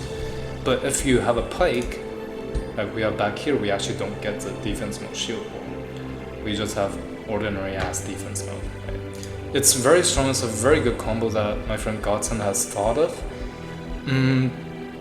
And I think it might be like one of the best builds for the mortal defenders. But I just think defenders as a class in general is not very friendly. It's not treated very friendly by the version, by the patch, by the general environment of this patch. Giants are roaming around, there are dragons who can just cancel you, and yeah, random banshees just slap a me too onto your ass and you're cancelled. So yeah, defenders can be very strong when they're fully built out with their skills, but they require to be fully built out with their skills because all of the goodies are at the end of the ladder. Defensive masters, this rallying cry and the unlimited retaliation, invigorating retaliations. But even if you do get to the end of the road, there are still very hard counters like the dragon and the giants. And you've invested so much into the defenders just to get giga counter by them. As I said, if they're in a solo doom stack, one-man army like this, they're good, but they can get countered pretty easily with the giants and the dragons. I'm sounding like a broken record, but if you go the other route as a supporting defender, they're actually not that good supports compared to the ritualists. Because look, you have enter defense mode and you cleanse negative status effects, but it's only one. Ritualists can cleanse everything. And you might say, okay, you can cleanse one every turn, the Ritualist cannot, but the Ritualist can have the Swift Wall Growth who covers everyone in a 1 hex radius every single turn with regeneration and all of that, right? And with the Warding Bond, only if you are playing with a Ritualist or Mage or Ranger or a very squishy, high value unit on your side, and you desperately cannot have them die before your defender dies, you can use a Warding Bond. It's a very good combo with that. But if you do not, and if you just willy-nilly ward a random tier 1 to 3 unit, the enemies can just burst hit that unit, and because they have a lower defense than you have a crazy amount of defense if you build it out better than I have. They have a crazy amount of defense as a defender, but all of that defense is bypassed if the enemies hit your warded target. And the 50% damage reduction, guys, it's not as much as you think. You can't retaliate against the enemies who hit you, who hits your target warded ally, and you can just get shredded by the enemies. You can just die in one turn, and you can't get any retaliations off and all of that. So yeah, before when I first encountered defenders, I read their skills. I did not like them. But then I experimented with them, and in one of the multiplayers in Winslayer's lobby, the defender did very, very well with the combination, the holy trinity of the defender, Warding Bond protecting the Ritualist, and the Ritualist offering cleanses and regeneration to my Spellblade Giga Chat Dragon. So the support, and the support supporting the support, and the support supporting the Giga Chat Giant. No, I'll repeat that. So the Giga Chat DPS, the support supporting the DPS, and the support supporting the support supporting the DPS. That's a holy trinity, alright guys? So if you're going for a trinity like that, defenders are definitely valuable with just by virtue of the Warding Bond. And everything else you can slap them on the pure defense and all of that, which is still good. But in my opinion, if you're going for the Holy Trinity, why don't you just go for 2 Ritualists and 1 DPS? That's a question, right? You can just heal and more cleanses with the Ritualists and more defenses, and all around, I just think Ritualists play such a better role as supporting than the supporting class defenders. And the warriors, spellblades, the death knights are just so much better at being one-man doom stacks, one-man armies, than the one-man army type defenders. So I think the defenders are in a very awkward position where they require heavy investment to make some good, and even if you make some good, they can get heavily countered by the popular choices in the meta, which are Giant Kings. And they have two modes to go into, the one-man Doomstack and the support, but both are overshadowed by their counterparts in other hero classes.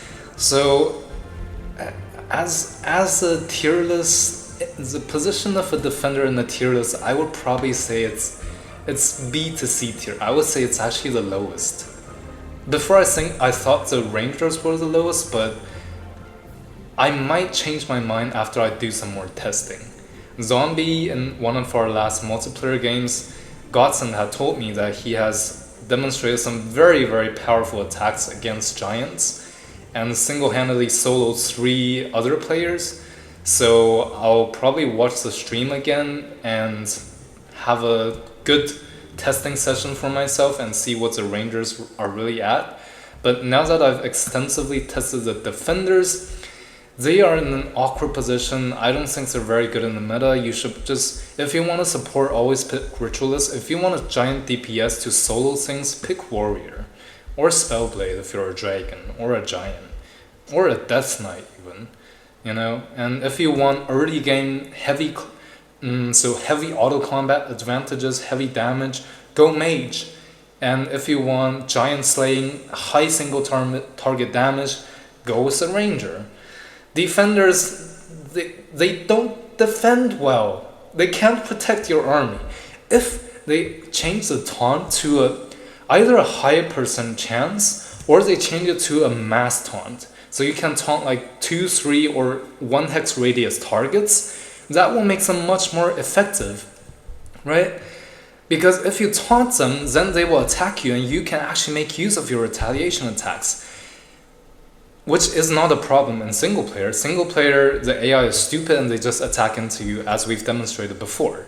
But in multiplayer, your defender will just stand there like a dummy, having 20 defenses and 20 resistances, unkillable tank, and the enemies, they just focus on everyone else, literally everyone else. They kill all of your other units. Your defenders cannot do anything about it because his damage is low as fuck. And his abilities to support are not that good as compared to a Ritualist, right?